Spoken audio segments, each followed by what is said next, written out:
possible that I've never set foot in a place this close to me before? It's kind of dark and eerie. If only it was covered in flowers, then it'd totally be a Disney castle. Oh, someone's here. I went to say hi, but she didn't seem very welcoming. Stay away from this spooky place before it sucks the life out of you, young girl. So that means you're not working here anymore? The maid just shook her head before she hurried off. Here comes my chance! Hey guys, Jocasta here. And this Dracula-esque castle is none other than Mr. Joseph Williams. Are you wondering who that is? I'm curious too. All I know about him is that he's my parents' creditor, and I'm here to ask him to extend the deadline for their debt. But as one of his maids just quit, I could work here to pay off the debt instead, right? Hello, I'm Jocasta, your new maid. No answer. Should I just come in? If anything, the master should blame the old maid for leaving the gates open. So I had to find my own way inside. Hello? I'm the new maid. Master, are you here? No? Not here. Not here either. Is he still sleeping at this hour? Oh, there he is. Huh? He's not old and gray like I thought he'd be. I introduced myself, then he returned to his painting, and coldly said, Work off your debt? Fine. Let's see how long you'll last. Just keep in mind, don't ever make me angry. Oh, Master, you're worrying over nothing. I wouldn't even care about you. But turns out he wasn't worrying over nothing. He's actually infuriatingly difficult. The curtains must remain drawn during nighttime. There must be absolutely no noise at all, and his bedroom is strictly forbidden. Who gave you permission to sit there? Oops, I forgot. I must keep a distance of 10 feet from him at all times, even during meals. Phew, finally it's time to rest. Though I've been working here for a couple of days, I'm still not used to Master Joseph's ridiculous rules. Huh? What's that staring at me? Ah! Rat! There's a rat! Help! What on earth are you shrieking about at this hour? You dare to disturb my sleep? Master, save me! There it is! It's coming! He stood bravely like a warrior, ready to fight the beast. Look at his broad shoulders, his hair, his chiseled face, and his every movement is so smooth. That hideous rat was finally running scared. What a relief! You're making a fuss over nothing. Move to another room tomorrow. This one is too shabby. Looking closely, my fastidious master looks kinda handsome, doesn't he? Well, living here isn't so bad now that I've got the hang of his rules. Bring me a cup of tea. Yes, Master. Here you go. Pass it to me. Huh? Are we off social distancing now? I excitedly handed him the cup of tea, but he missed it and tea spilled all over him. Clumsy dummy! Can't you look at what you're doing? I hurriedly wiped the stain on his clothes and apologized profusely, but he roared again. Stop! How dare you come this close to me? Get out! Jeez, his temperament changed like the seasons. Hot, cold. Whatever. I'll just go home then. Indeed, no place like home. Oh, how comfy. I told Judy, my bestie, about my week working in the castle. Interested? Wanna come with me someday? No chance. Haven't you seen anything unusual there? Then Judy said rumor had it that a mad scientist once lived there, and werewolves too, as horrible howls could be heard during a full moon. You have to be careful. There's a reason why no one goes there. Oh no, it's today. Wolves howling under the moon? Never mind, Judy is just being childish. Who still believes in such fiction? Definitely not me. So, ta-da! I'm back again. Honestly, I need this job. I can't let him fire me, even if I have to cling to his leg and beg, but where is he? Should I opened the door to see him lying there, surrounded by dull paintings, while tools scattered everywhere. What happened? I tried lifting him, nudged him. Still, he wouldn't come around. Then suddenly, his eyes opened. Hey, the 10-foot rule doesn't apply because that was an emergency. Have you eaten anything since yesterday?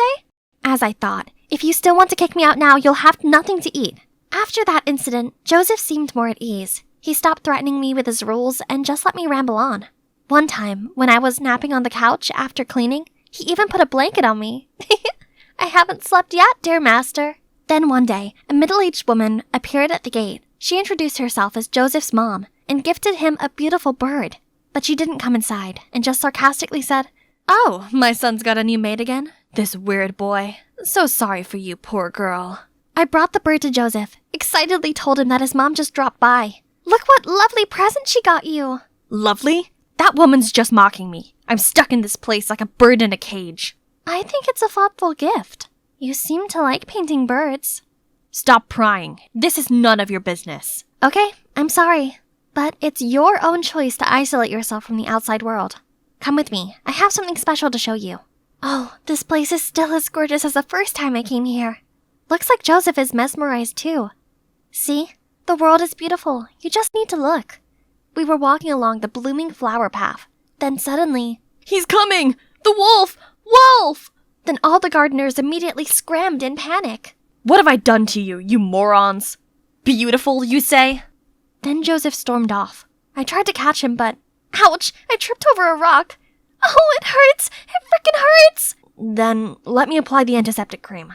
No, that will only make it worse. Maybe doing something fun could ease the pain. I'll be distracted from this. Please, can we watch a movie? And of course, he couldn't refuse. Oops, awkward. Clearly I didn't think it through when picking this rom-com. Wonder what my master is thinking. Oh gosh, there's no need to be that emotional. His scary appearance startled me. Eyes turned white, mouth snarled, as if he wanted to eat me alive. I tried to stay calm to ask him what was going on, but Joseph was like a madman, frantically smashing things and howling. Stop, Joseph! Please don't do it! Ah, my arm! Realizing that he'd just hurt me, Joseph seemed to regain his senses. He then ran off in a panic. I quickly hugged him. It's okay, calm down. Once he'd felt better, he started telling me his biggest secret. Since childhood, he'd had difficulty controlling his emotions, which often led to outbursts of anger. Later on, the moon also triggered this reaction after his stepfather passed away on a full moon night, and it then became traumatizing because Joseph feared he'd been the cause of his death. That was also the cause of the tension between him and his mother. I think I was born with this strange condition. As a child, my stepfather used to give me some medicine to keep it under control. His stepfather used to give him pills? Judy also mentioned the mad scientist who used to live here. Is that... I have to figure it out. One night, I sneaked into the room that Joseph forbade me to enter. On rummaging around, I found a tape that showed me the whole terrifying plan of his stepfather to regularly give Joseph a power-boosting pill as an experiment, and also to take him to the mountains to test out some new crazy invention. What on earth was that? But I can't tell Joseph right away. He needs to be mentally stable first. So I started off by taking him out for a walk, and when he felt comfortable enough, I suggested we go downtown together for some grocery shopping. He was just like a hedgehog, prickling up every time someone accidentally touched him. But, of course, I know how to tame this hot headmaster, just like this. There you go. Then we started tidying and redecorating the whole castle to liven up the mood of this place. When we got to the last room, his stepfather's, he seemed a bit hesitant. It's been so long. This room also needs cleaning, else the furniture may become damaged. Do you know anything about your stepfather's videos? How do you know? Then Joseph searched for a memory card, then gave it to me. I was so scared that I hid it and never dared look at it. I wanted to destroy it once, but on second thought, it contains the last images of my stepdad, so I've always kept it here. Huh? This wasn't what I meant. So there's another video apart from the ones I saw. This may shed light on everything. If you don't mind, can I watch that video? I'm quite curious. From that day, we never spoke of the videos again. Instead, we went for walks, cooked, and meditated together. And today's schedule is this art exhibition. Look at his surprised face. They look familiar, right? Don't tell me you don't recognize your own artwork. It seems that each painting tells a story. I can't wait to know who the artist is. They must be an experienced and profound person. I knew it. These compliments will help him erase his own self-doubts. Back from the exhibition, we noticed a delicious smell coming from the dining room. Who could that be? It was Joseph's mother. Joseph seemed surprised by his mom's presence, but I wasn't, because I was the director behind the scene. In fact, I secretly asked her to organize that exhibition. Watching the video cleared everything up. On that moonlit night, the mad scientist took Joseph to the mountains to test the effects of a super power-boosting concoction. But when he saw Joseph reacting abnormally, he panicked and ran away, so the accident happened. It wasn't Joseph's fault. He was, in fact, a victim. I told Joseph's mom the truth beforehand, which led to this touching reconciliation. Now that things were clear as day, they have untied the knot in their hearts. His mother decided to move here to help him overcome his trauma of the moon with me. Oh, he also told me about the time he dropped a teacup on purpose as an excuse to push me away, so that I'd be safe. How sweet and caring he is. Oh shoot, who left this curtain open? I hurried over to close it, when suddenly a hand gently touched mine. Before you came, I really never thought I'd ever have the courage to face moonlight. But Jocasta, with you by my side now, anything feels possible.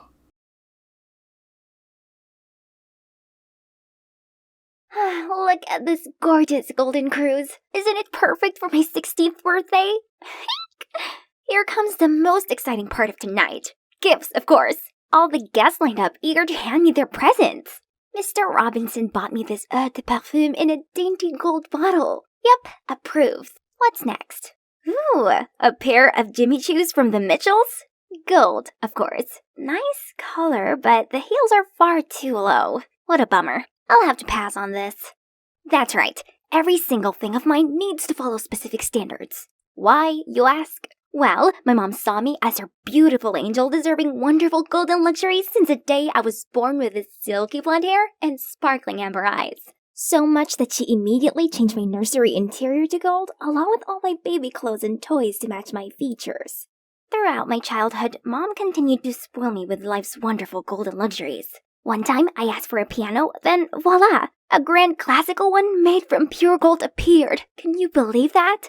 Another time, I said I wanted a pony. Then, without hesitation, she took me to a farm to meet Goldie, my new mare with the shiniest golden coat. Mom, thank you so much. Honey, gold is the symbol of power and divinity. You must always remember how special you are and never accept anything less than perfection. And those are the words I've been living up to. Back to my birthday party. It's time for birthday cake! But the flowers are pink. I want it all gold. Chef friends, please scrape them all out and replace them with gold ones.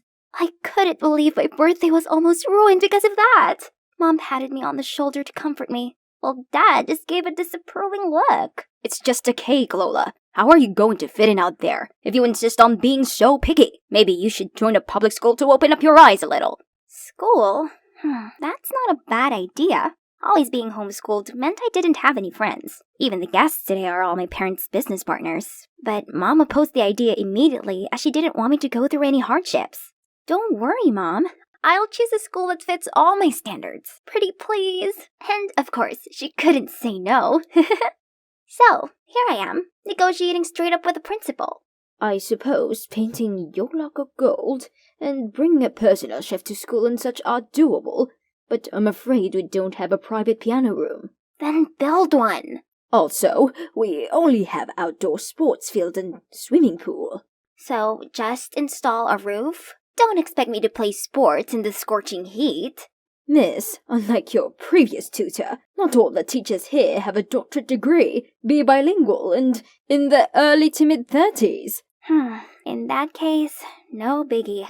I'll just find another school then. No, wait. Give me time. As long as your family sponsors the school as promised, I will definitely make it happen.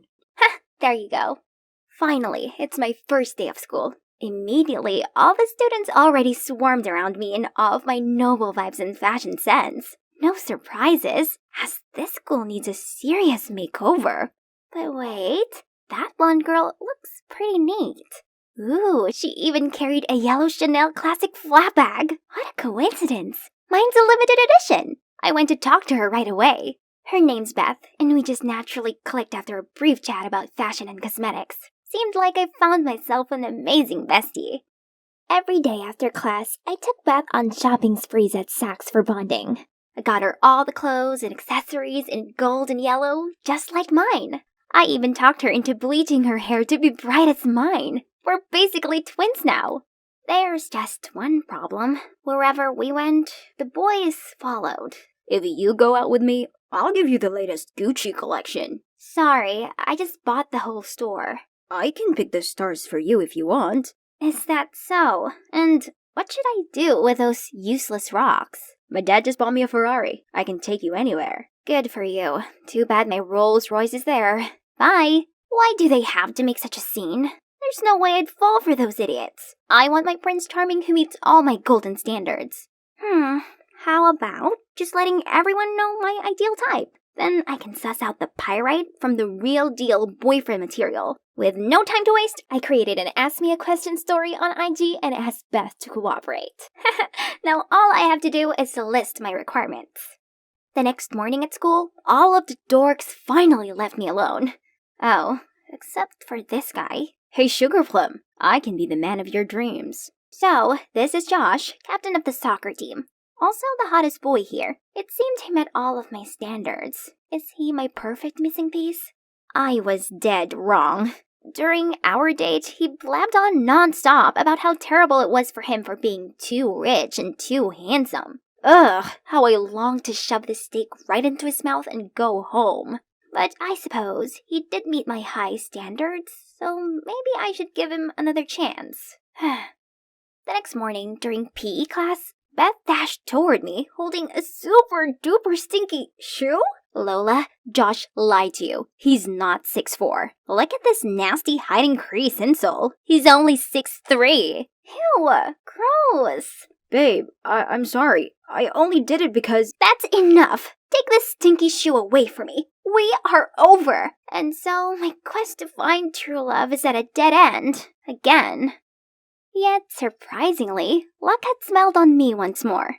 Later that day, I came to the practice room as usual when my favorite piece of music reached my ears. Oh my, what a heavenly sight! All of a sudden, I felt my heart skip a beat as I unconsciously walked toward that boy. Seems like someone has a really good taste in music. And your skills? Not so bad either.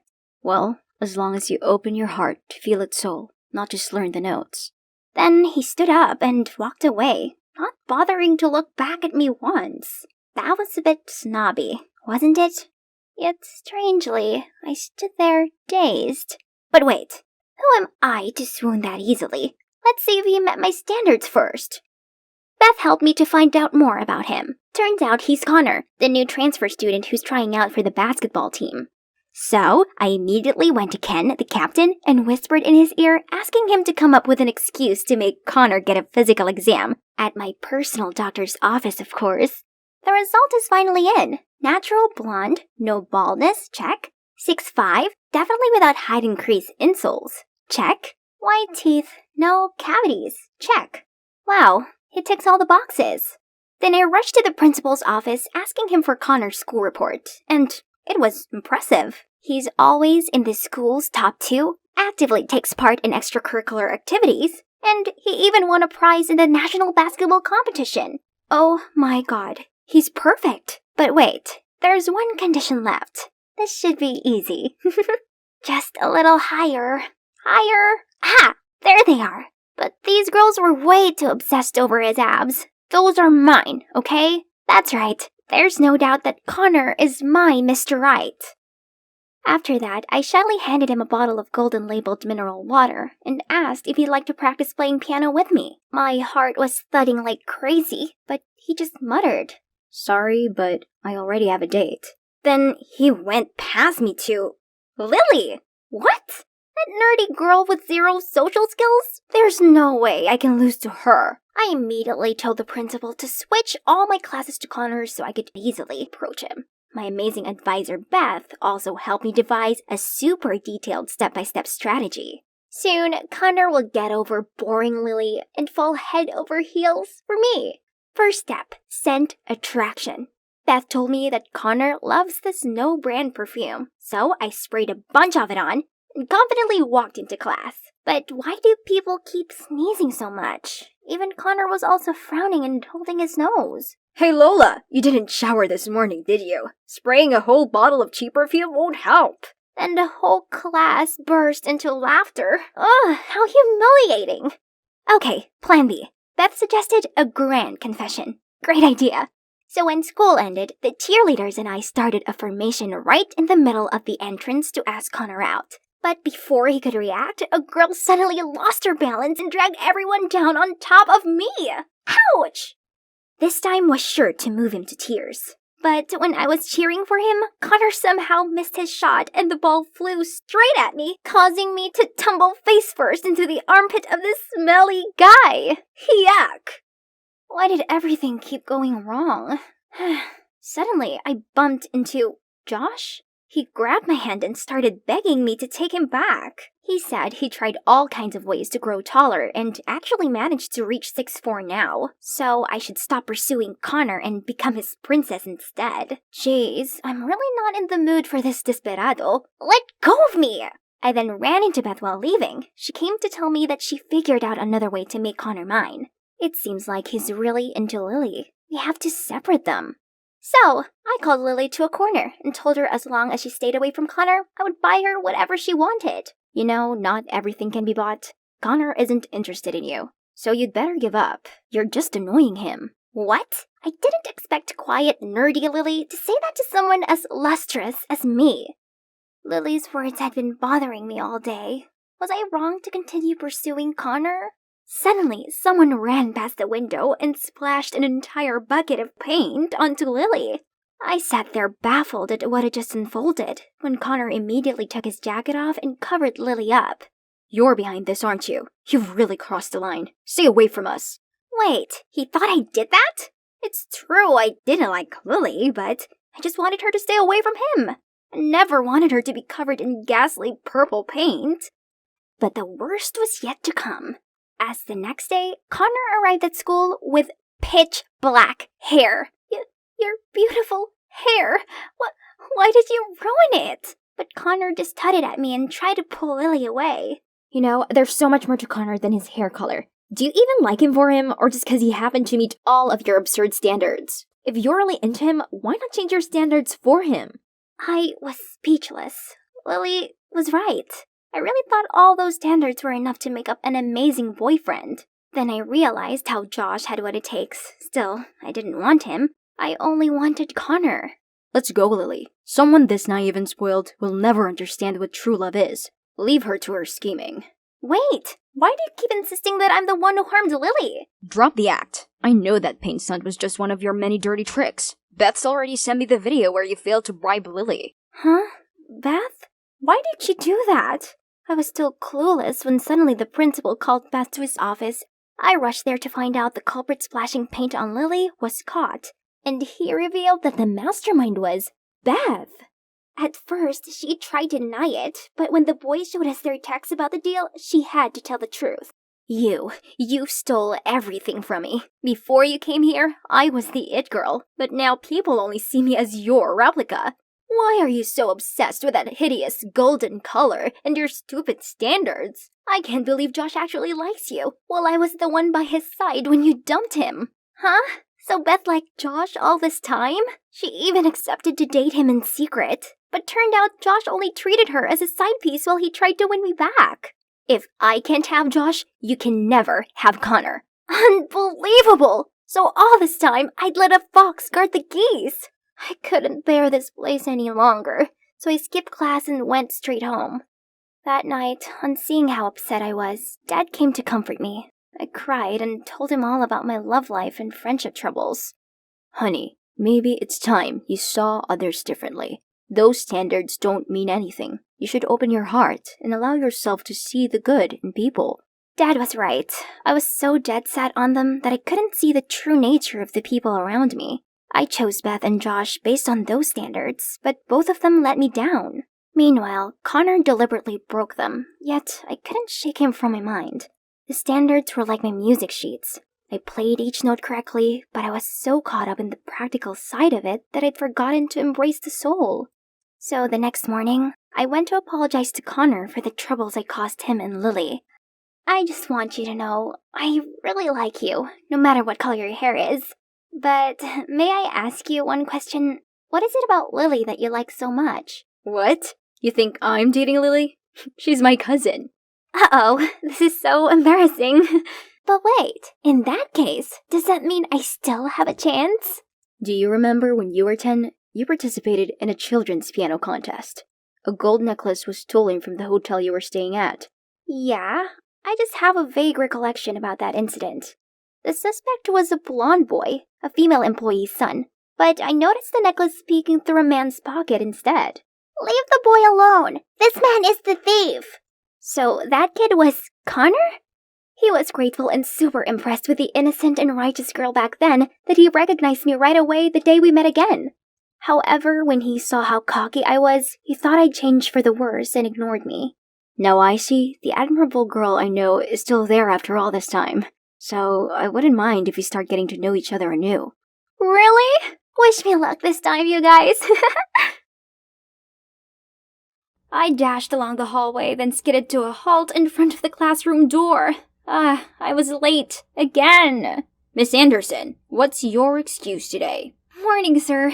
I'm sorry, but my spaniel hid my shoes, then I tripped over a package by my front door, then my heap of a junk car wouldn't start, and... That's enough. Good God. Please sit down. Ashley already took attendance. What? So much for my perfectly crafted excuse. Mr. O'Shaughnessy totally would have let it slide, but she had to ruin it. I'm Ashley. I'm pretty. I'm perfect. Everybody likes me. Well, no one likes teachers' pets, Ashley. Think I'm being too harsh on her? Just ask anyone about Ashley May Anderson. Ashley's father's a vet with a Medal of Valor. They even had dinner with the president at the White House. For her sweet 16, she rented out the swankiest club downtown for an entire weekend, and David Guetta DJ'd. Ashley dated 2 college boys at the same time, and when they found out, things got physical. Okay, maybe not all of that was true, but who cares? Look, the main character here is me. Hi, my name's Ashley May Anderson. I know, what a freaky coincidence, right? But that's the only thing we had in common. Because unlike popular Ashley, I'm just a normal teen who's just minding her own business. But then she transferred here and messed up everything. This happens every time I open my locker. And they're not addressed to me, but to Ashley. Jeez, why do boys go so cuckoo bananas over that pretentious princess? I gathered that whole cluster and dumped them on Ashley's desk. Here's your delivery for the day. Oh, I have no use for those things. You can keep them if you want. Ha, how snobby. I know those rumors weren't all lies. Alright, if you said so. Being mistaken for Ashley was so annoying that I did consider putting a sign on my locker or something. But I suppose sometimes it actually had its perks. Like when I accidentally knocked over a trash can in the school's parking lot. But upon knowing my name, the janitor said my father was his commanding officer back in the day and let me off. And believe it or not, these mix-ups didn't only happen at school. Once, my family went out for dinner and the staff at this restaurant thought we were the other Andersons. They must be some really important people, cause the super attentive waiters topped up our drinks for free and gave us complimentary desserts. Pretty sweet, right? Only when we were leaving, things almost went south when the manager shook my dad's hand and said, "Thank you for your service." My dad seemed confused, but fortunately, I dragged him away before they busted us. I mean, Ashley's been enjoying these privileges her entire life, so it's fair I benefit a little from them. Especially since I have to endure being called her Walmart version. Anyway, back to me. I arrived home to find a teary-eyed girl sitting on our front porch. She must be one of Billy's exes. If your brother's a jock that all girls flock around, you'd get used to this real soon. He went through girlfriends quicker than hair gel, and he always had some peeves about them, like Mandy, too clingy, Katie, too dramatic, Maggie, too flirty. The list goes on. Then, as soon as my backpack hit the bedroom floor, my door burst open. "Hey, I need your help." What? Need a hand to make up with Cry Barbie out there? She's ancient history. Check this out. Her name's Jane Brown. Ain't she a beaut? I immediately recognized her. She's the waitress that he kept eyeing the other day. Now, he needed my help to ask her out and not seem creepy. So, I suggested taking her to his friend Alexander's party this weekend. How do you know about that? Isn't that cool people exclusive? As if I wanted to. I was added to their group chat by accident because they thought I was Ashley. Right. Hot Ashley. You should come too. I'll be with Jane, but Victor will be there. Wait, I'll see my crush at that stupid party? Sign me up then. Jocks, cheerleaders, stuck-up kids. This place was packed with people like Billy. My brother briefly introduced me to the host Alexander, while Madison followed him around looking all shy and gooey-eyed. Wasn't she bothered that all Alexander seemed to care about was if anyone had seen Ashley? I also got to officially meet Jane, but the person I was looking for was Victor. He's so much more than just a cute face in the crowd. He's the peanut butter to my jelly. But before I could talk to him, a bunch of dudes popped out of nowhere. This is Ashley? Oh man, I thought she was supposed to be pretty. No offense though. She's a 6 if you squint hard enough. I'm squinting now and you're barely even to yourself. No offense though. What did you say? Don't worry, you can still go after pretty girls. They just need a crate of fear first. The crowd suddenly felt silent and stared at us. This party is so lame. Peace out, losers. Anywhere is better than that stuffy elitist hellhole. But it's a bummer I didn't get to talk to Victor. He's Billy's best bro and used to come hang out at our place pretty much every day. But not anymore. Guess he's been avoiding me ever since I told him I had feelings for him. I was going to settle things with him tonight, but those jerks ruined it. Do I need to print my own t-shirt saying, "I'm Ashley, you must be looking for Ashley"? The next day, while looking for Victor, I heard someone calling my name, but I turned around only to see Alexander calling for, Ashley. So annoying. I saw him make a move on her, but she said guys like him bored her, then proceeded to list all his flaws. Oof, harsh. From then on, I tried my best to avoid Ashley, and thought my life would be light and breezy. But nope. On the contrary, I found myself in a series of unfortunate events. One day, a stack of religious magazines randomly showed up on our doorstep. But the real kicker was, they were all addressed specifically to me! And there was absolutely no way to convince my family and neighbors that I wasn't a member of the Church of Scientology. 2 days later, all of my clean clothes had some weird stains and holes on them. I had to beg Billy to lend me some of his. That day, I went to school in an old jersey, looking like a midget. Then, this Monday, I became the center of attention by showing up with my face covered in pimple patches and band-aids. Well, that's because I woke up to countless cystic acne and didn't have enough patches. This resulted in me being called the mummy for 5 days straight. But the final straw was my car having 2 flat tires. The clock was ticking, so I asked Billy to take me to school. However, he just flat out refused, saying he'd already promised to pick Jane up. No other choice, I had to ride my old bike. When I saw Billy's car in the driveway, my pettiness got the better of me, so I splashed my half-empty milk carton over the windshield. I'm on my way. Oh my god, you little brat! Sorry, babe, you won't believe what my sister just did. Seeing Billy's reaction was chef's kiss. You got it coming, big bro. The next day, my car was fixed, so I managed to get to school early. Looks like my string of bad luck was finally over. Okay, let's see who wants to confess to Queen Ashley today. From Victor? Oh no, why him? I stood there, frozen with a letter in my hand, still processing the situation when a friend came and showed me something on her phone. It's a video of me singing and dancing in my room! No one's supposed to see this, ever! It had been uploaded by some throwaway account, but who else could it be but Jesus Christ, Billy! I rushed home to see Billy and Jane cuddling in the living room. How's he still so calm after pulling that on me? I confronted him, and he didn't even bother denying it, and even said that's what I deserved for vandalizing his car. We screamed and shouted at each other, but before we ended up in a fistfight, he stopped and stumped off to his room. I was still fuming, glaring at his shadow, when I saw Jane gawping at me in delight.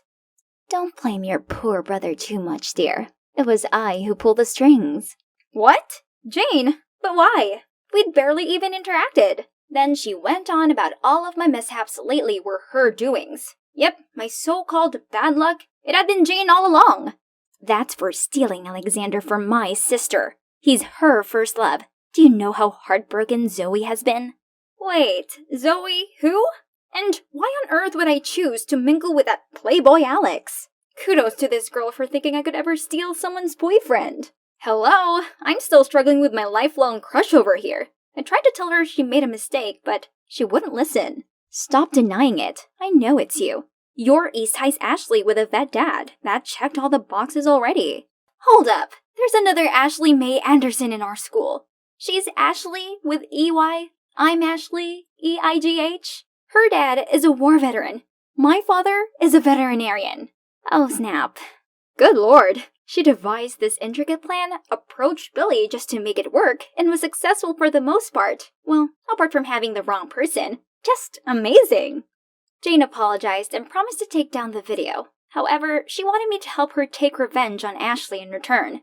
I didn't want to get involved, but I also never wanted to be on her bad side again, so I reluctantly agreed. But if you think about it, Jane's story didn't quite add up.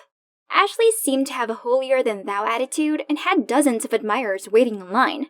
Why would she get in between them? Not to mention, Alexander's a notorious player who Ashley already ruthlessly rejected. I believe there's more to this.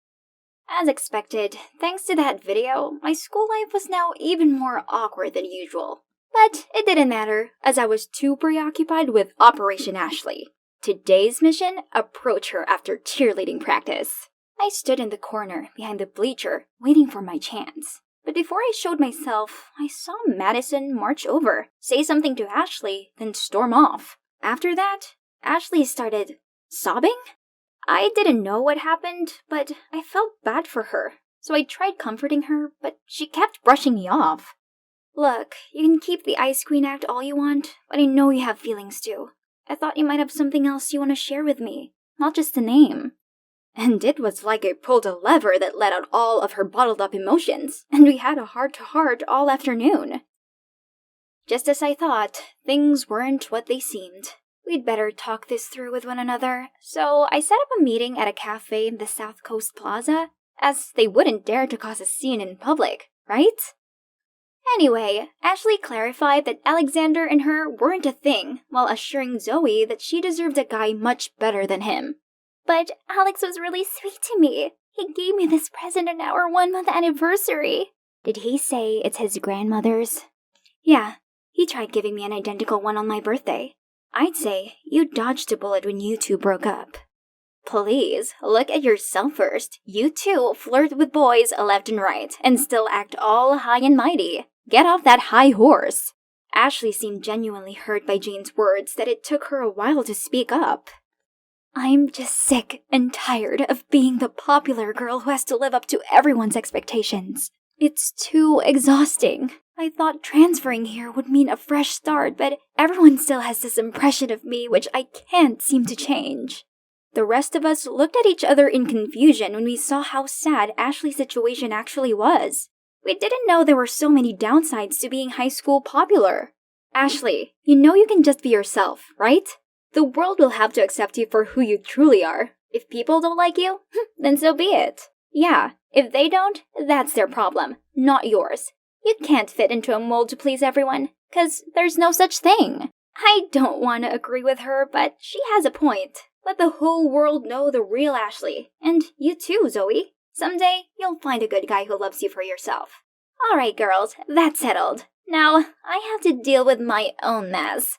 Billy found out the truth and now he's been ghosting me. But I swear to God, I'm in love with this guy. Gotta go. Bye! I couldn't believe I was rooting for my saboteur and her accomplice to be together. But here I was. Go get him, Tiger! The next Monday, Ashley walked to class and had lunch with me instead of Madison and her clique. And, of course, this didn't go unnoticed. You left us for her? What is she? You're not hot, sister? Before I could clap back, Ashley stood up and unleashed her inner sass. This is me living my life as my true self. If any of you bootlickers have something to say about that, you can shove it where the sun won't shine. Sweet Mary Jesus and Holy Spirits! Who knew she had it in her? Her words completely decimated those hyenas. Then suddenly, someone grabbed my wrist. Victor? Slow down! Where are you taking me? Besides, you got the wrong person, and also the wrong address for this. You should give it to her yourself. Actually, I sent it to the right girl, but apparently she still hasn't opened it. Wait, what? And you're right, I should tell her myself. It's just that Billy and I made a deal that sisters are off limits, so I thought it's better to avoid you. But hearing Ashley talk about being herself made me realize that I'm sick of hiding my feelings. I'm gonna make Billy see how sincere I am for you. Before I do that, Ashley, I like you. And, will you go on a date with me? Yes! Yeah, I suppose that would be cool. This is beyond my wildest dream! Not only do I have a brand new friend, but also a date with my dream guy. Fortune is finally smiling on me. Wow, it's been a busy day at the salon. What can I say? It's all thanks to my top-notch hairstyling talent. Ta-da! What did you do to my hair? Platinum blonde is the current trend, ma'am. I asked for brown! How can I go to school looking like this? Ugh, she has no eye for beauty. But, oh no, this dumb machine? At least it's not completely burned. Were you dosing off while cutting my hair? Give us our money back, now! Money? I've only worked here for a week. How am I supposed to pay them back? Ask my parents? No way. I, the beautiful Olivia, had declared in front of them that I hated school and would build my own career through my passion for hairstyling, not with any of those boring books. So, I left my hometown and got a job at this fancy hair salon in the big city. I would prove to my parents that I could actually earn money with my talent. Ugh! But now my boss was going berserk at me. Oh, dearie me. There's no need to make a fuss over such a measly amount of money. I shall pay for it on her behalf. I turned around and wow, it was this graceful-looking middle-aged woman. Her outfit, hairstyle, and manners all screamed elegance and luxury. Pretty girl, I can see that you have a keen eye for beauty. The only thing you're missing is an experienced mentor's guidance. And I happen to know someone. I can't believe it. Mr. Fullington, the world's #1 hairstylist, was going to be my mentor. Of course, it's all thanks to this awesome lady. Oh, wait, Mom. I should call her Mom now, as she's just adopted me. She must have taken a liking to me, seeing how determined I was, pursuing my passion despite all hardship. She and her husband are millionaires who couldn't have children, so, yeah, they decided to take me in. Man, this is the best thing to happen to me ever! Olivia, school isn't the only way to success. With your talent, the road can be much shorter. My foster parents are so kind. Just look at this room. I feel like a princess. Just look at this gigantic bed, satin sheets, and walk-in closet. Better still, they even arranged for a makeup artist and a stylist to spend all day helping me look fabulous. The rich kid's life sure was sweet. I was so immersed in all of it that I almost forgot the main reason why I agreed to do this. The hairstyling course with Mr. Fullington. Mom, Dad, I know that you're both very busy, but I've been waiting so long. Has Mr. Fullington forgot about our appointment?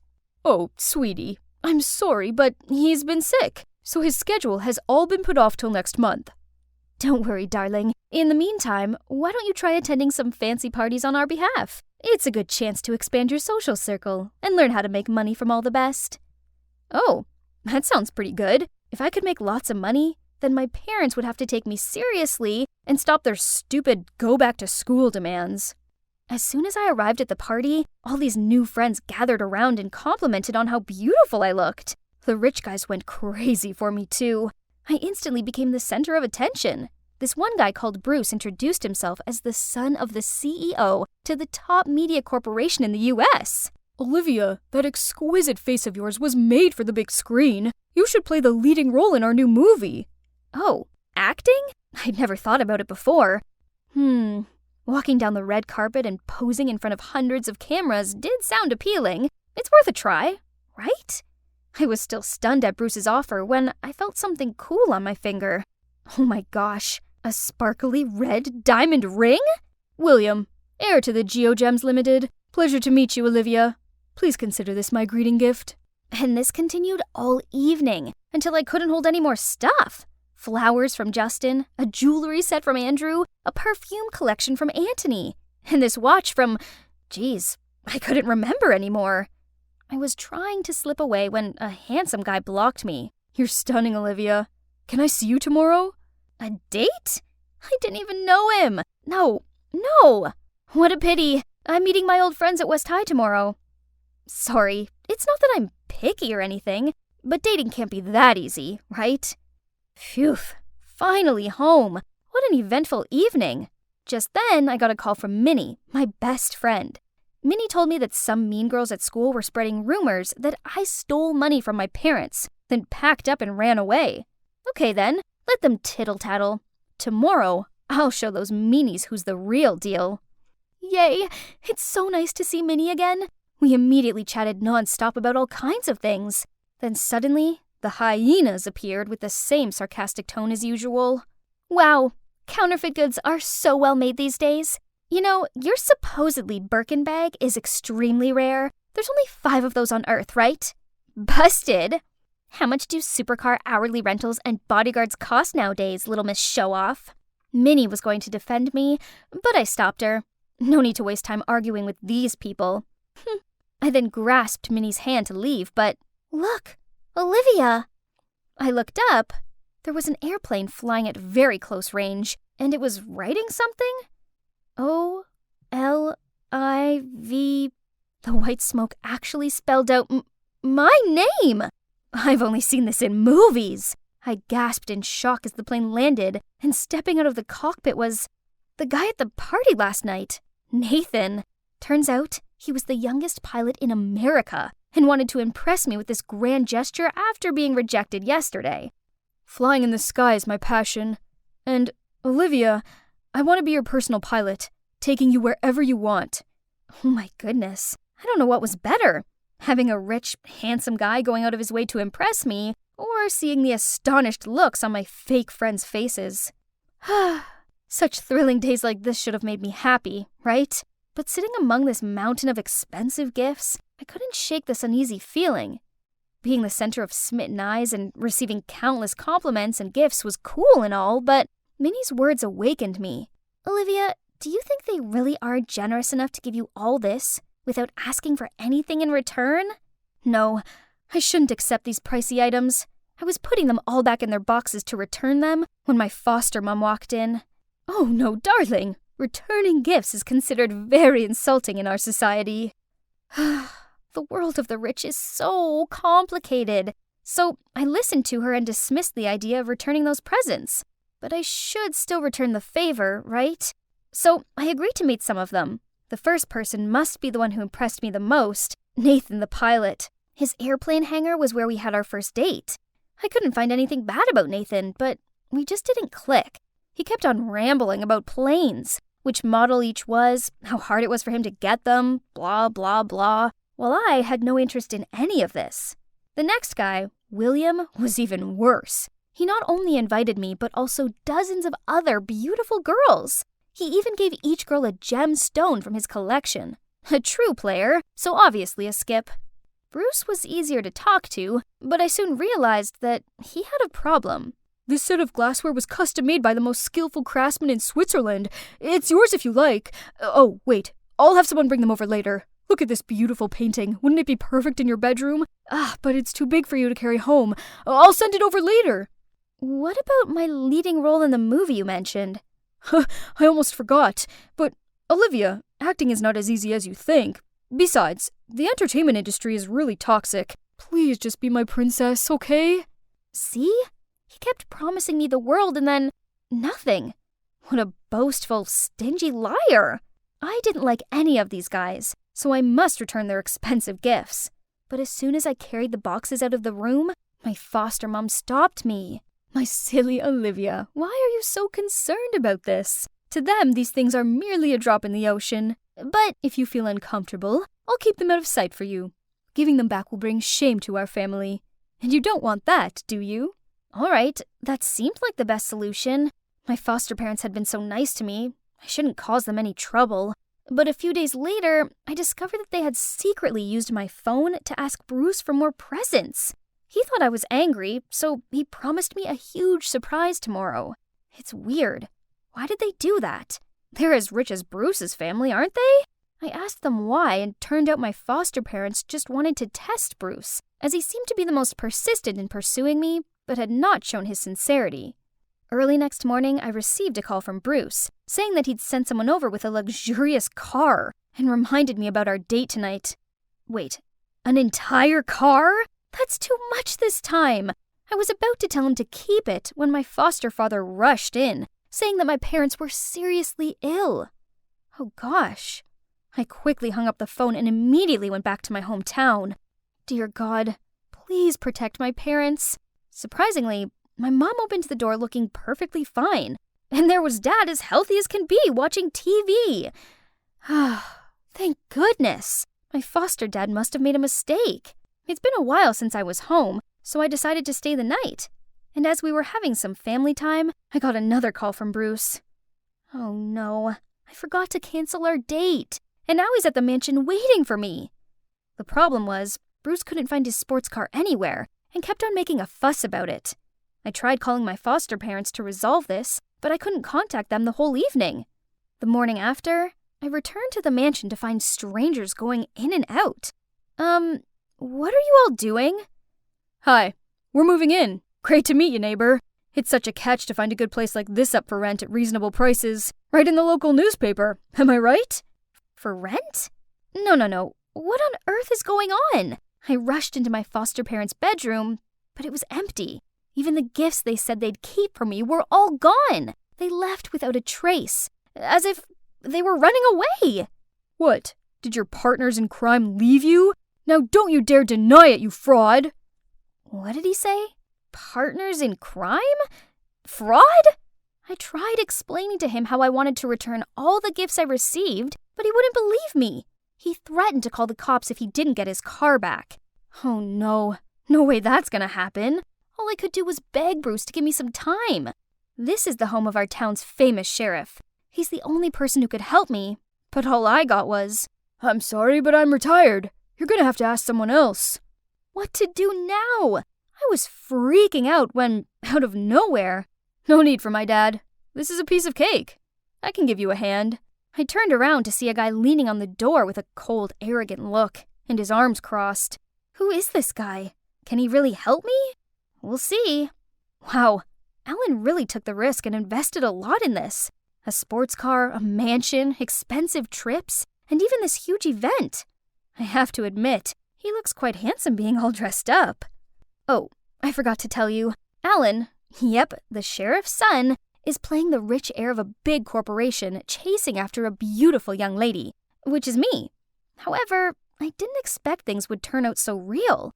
Alan's pursuit of me even made it on the local news. You guys must be curious how someone who's not a millionaire did this. Well, Alan convinced Bruce to fund our plan. He was hesitant at first, but he soon realized that this was the only way to catch the frauds and get his stuff back, so reluctantly he agreed. Alan is indeed a genius, and his well-thought-out strategy quickly got the fish hooked. We were making headlines everywhere, and I finally received a text from my so-called foster mom. At first, she was just asking how I was doing, and talked about how busy they were with overseas projects, until today. Olivia, how's it going with that mysterious millionaire boyfriend of yours? He seems willing to give you anything. So you will consider him, won't you, darling? As expected, these money-hungry crooks wouldn't let it slide once they heard millionaire. So I replied to her that my rich man was treating me well and wanted to throw an extravagant feast this weekend to officially announce our relationship. And I hoped my parents could put off their business trip and come join us. Tonight was the night. Gosh, I was so nervous, as my mom didn't reply to that message of mine. Will they show up, or did they sense something was off? While I was super nervous, Alan came to me and held my hand real tight. Don't worry, Olivia. Everything will work out as planned. My, what is this feeling? It's undeniable that I always feel so safe being with Alan. The party finally began. Alan proposed to me with this rare, precious, surrounded by gem on a ring, which is one of the only 3 existing in the whole world. Everyone started buzzing. Alan's acting was so perfect, from his eye contact to the words he said, that I couldn't help but feel butterflies in my stomach. I do. When the party was over and all the guests left, I received a call from my foster mom telling me to go to the back gate. As predicted, they offered to keep the engagement ring for me. Drop the act, frauds! The 2 were still processing what was happening when the cops barged in and arrested them. It worked! Can't believe I've successfully tricked these notorious scammers. What about my car? My Bugatti? Where is it? Oh, I almost forgot the main sponsor for this perfect plan. Without him, we definitely couldn't pull this off. Our stingy millionaire Bruce Dillon. I bet there hasn't been a single day gone by that he didn't think about his missing gifts, huh? That reminds me. This sparkling, precious ring, too. I quickly took it off, passed it to Alan, and told him to give it back to Bruce. But the minute the Serendibite ring left my finger, Alan put on something else. Oh my god, another ring? Your role as a millionaire's girlfriend may be over, but will you be a girlfriend to an ordinary guy like me, Olivia? Yes!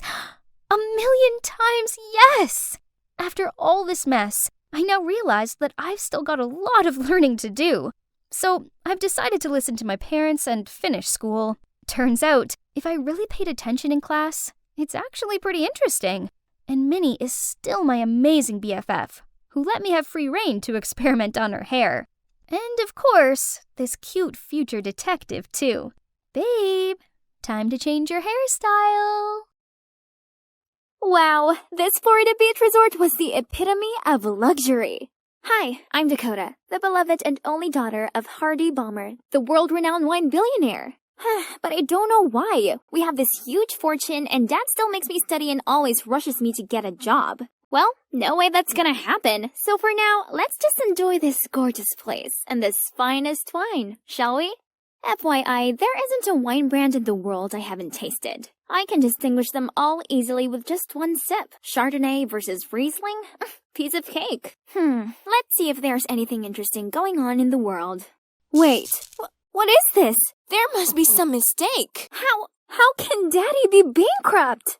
I called him repeatedly, but all I got was the busy signal. Something's wrong. I rushed to the private helicopter to return to our mansion. What's happening? Why are those men carrying away our valuable furniture? Then Nanny Maria ran out to me in tears. She told me Daddy had disappeared and all he'd left behind was this wooden box.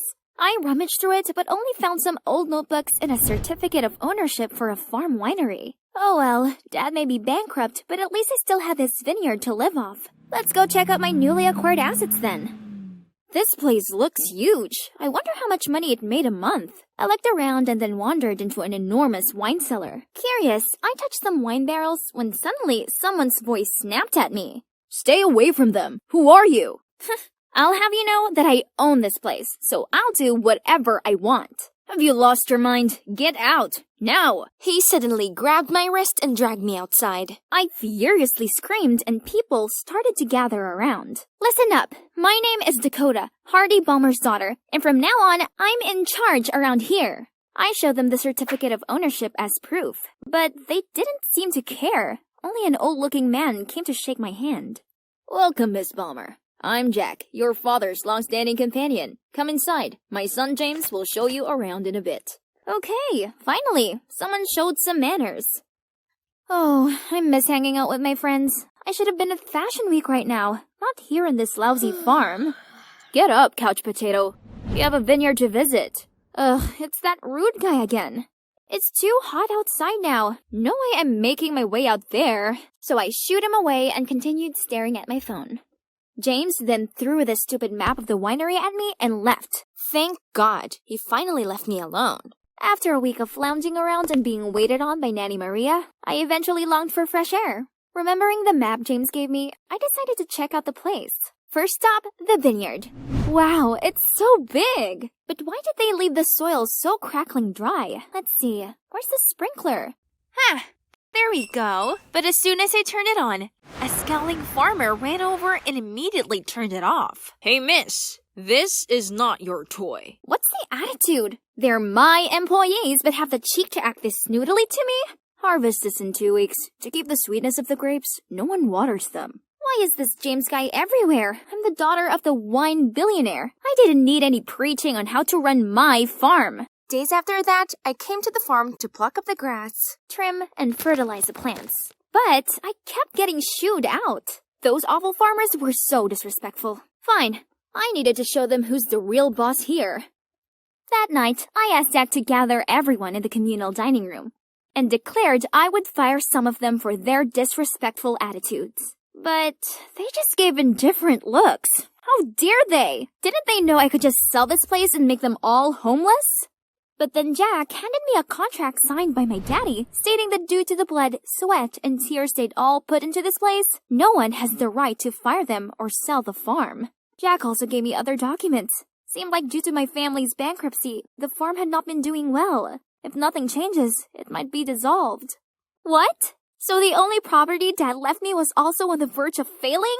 I yelled at them. Then do something to sort it out, now! Suddenly, everyone got up from their seats and glared at me with anger. My head was spinning around. Feeling panicked, I rushed outside. I sat by myself, hugging the wooden box Daddy left me in bewilderment. I flipped the notebooks and was surprised to find a letter in the bottom of the box, in which Dad told all about how from the day Mom passed away, he'd put all the effort into this farm and became a successful entrepreneur. I used to believe that compensating my time for work to provide you with a wealthy life would be enough. All this actually did was create a greater distance between us. My darling Dakota, I'm so sorry. My only hope is that you'll see as much beauty in this vineyard as I do.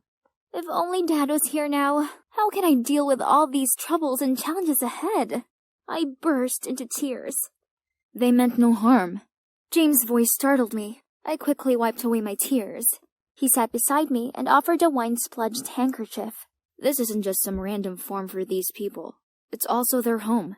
Don't accuse them of not trying. This farm means far more to them than it does to you. I was just... This is when we should all stand together. Don't let your selfishness threaten the future of this whole winery and everyone involved. Even though I hated his guts, what he said did make sense. Maybe I had been neglectful of my responsibility for this place.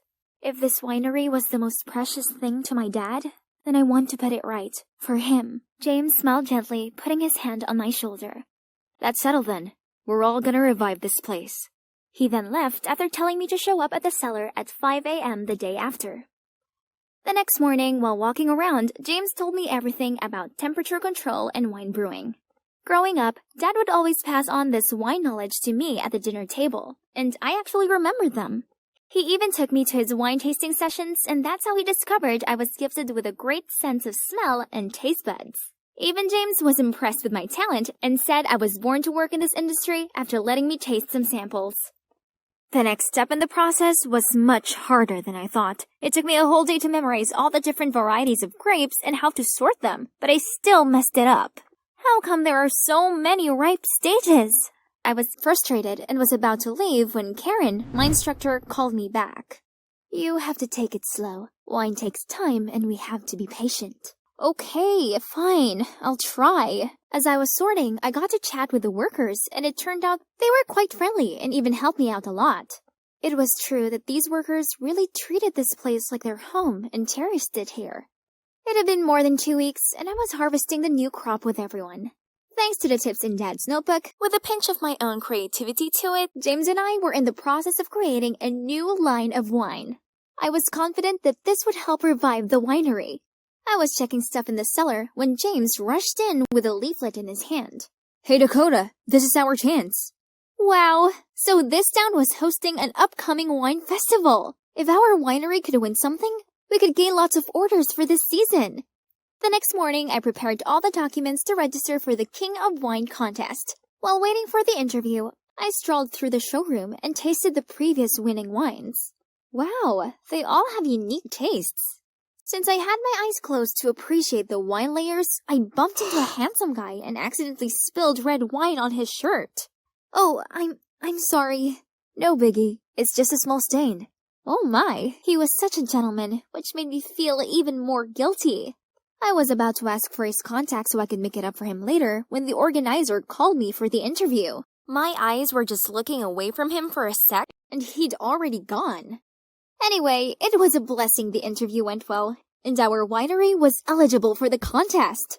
I decided to treat myself to a coffee before heading back, but at the counter, I realized I didn't have any money on me. Oh no.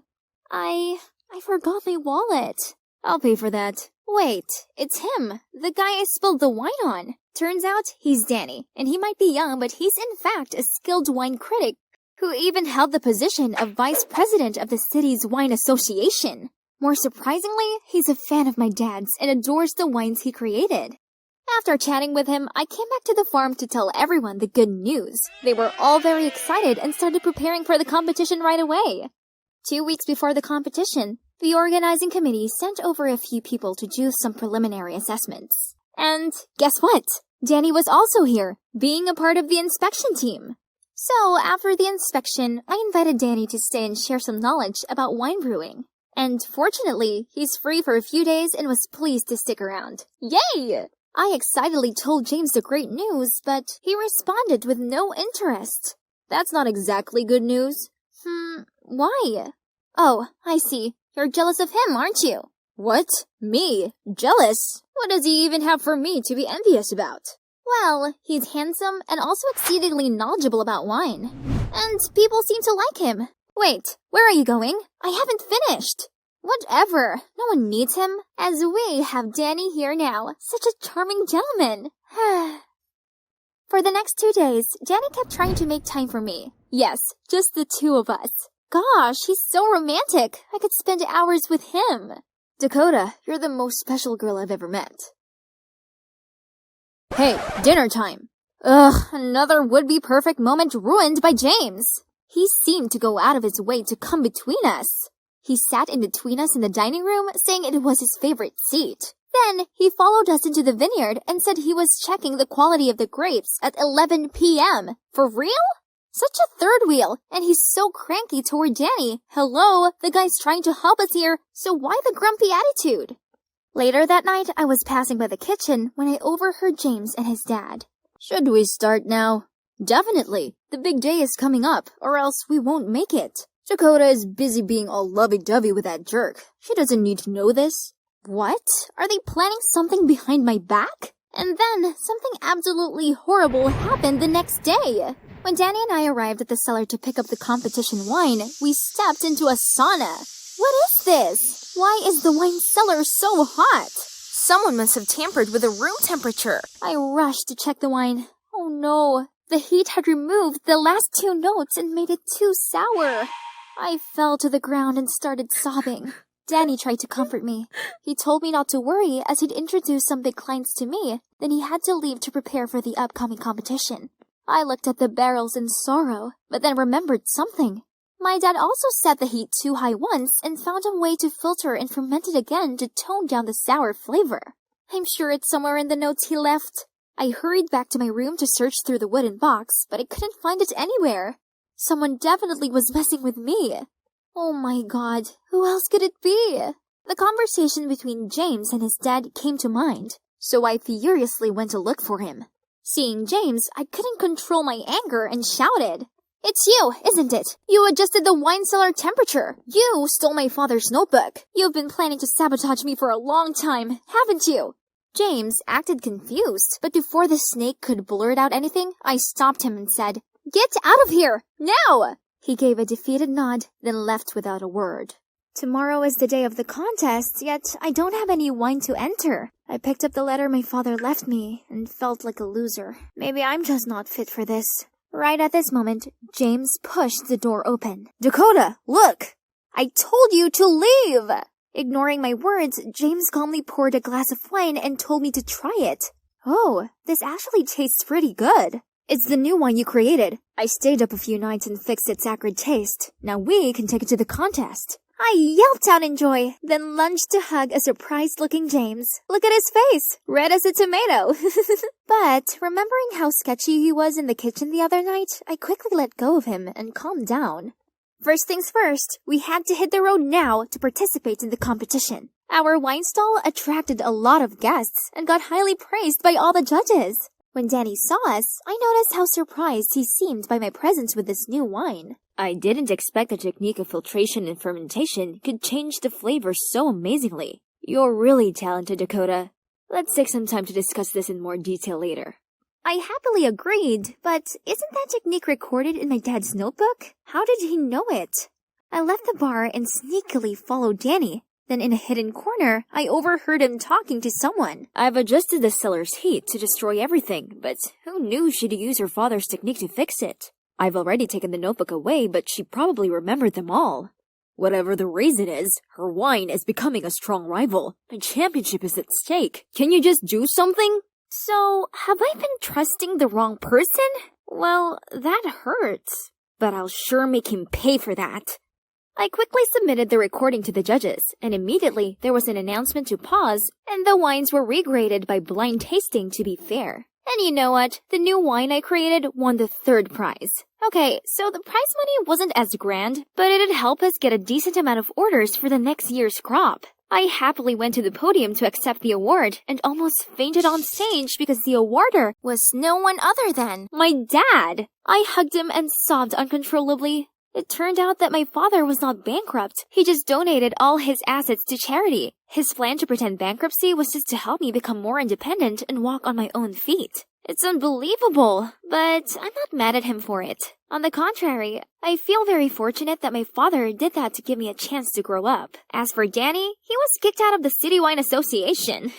That's the price to pay for his cattishness. He deserves it. And James, it turns out that the conversation between him and his father was just about fixing the wine, as the two of them discovered the spoiled wine way before I did. Now, the vineyard is my first career, just like it was my dad's. This place is my home, and the workers are my family. Yep, this even includes this cold, cranky guy.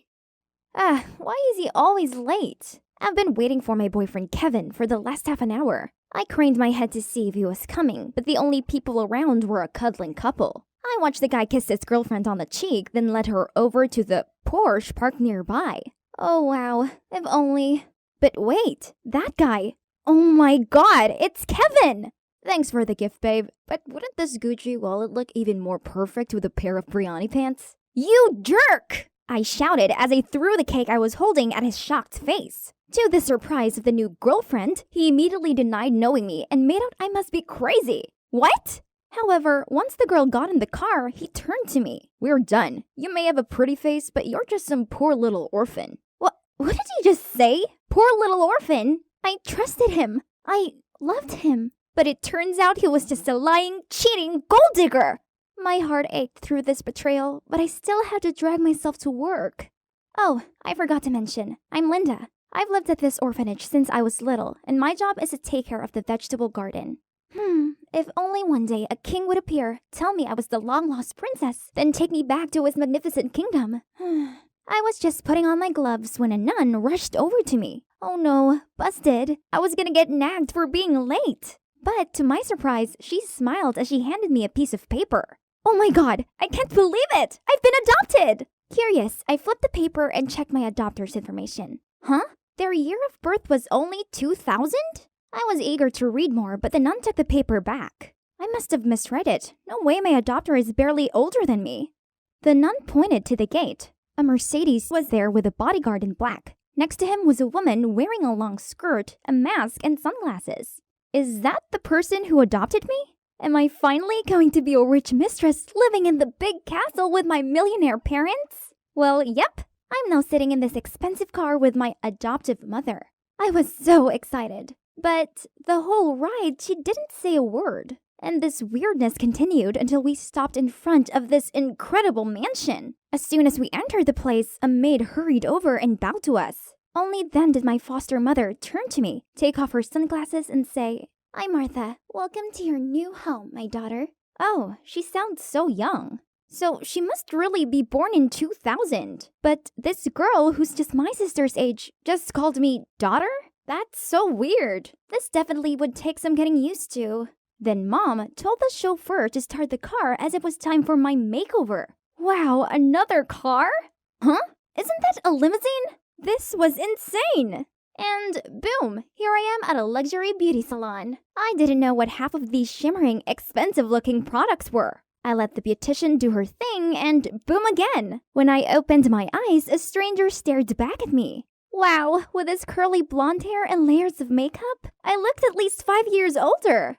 Oh man, goodbye my cool blue streaks. Before I could complain, my new mom handed me an outfit. Wait, what is this? This dress is super tight and short. I feel like an Egyptian mummy in it. As for these high heels, ugh, how could anyone walk straight in these things? But seeing my mother's satisfied eyes, I tried to force a smile.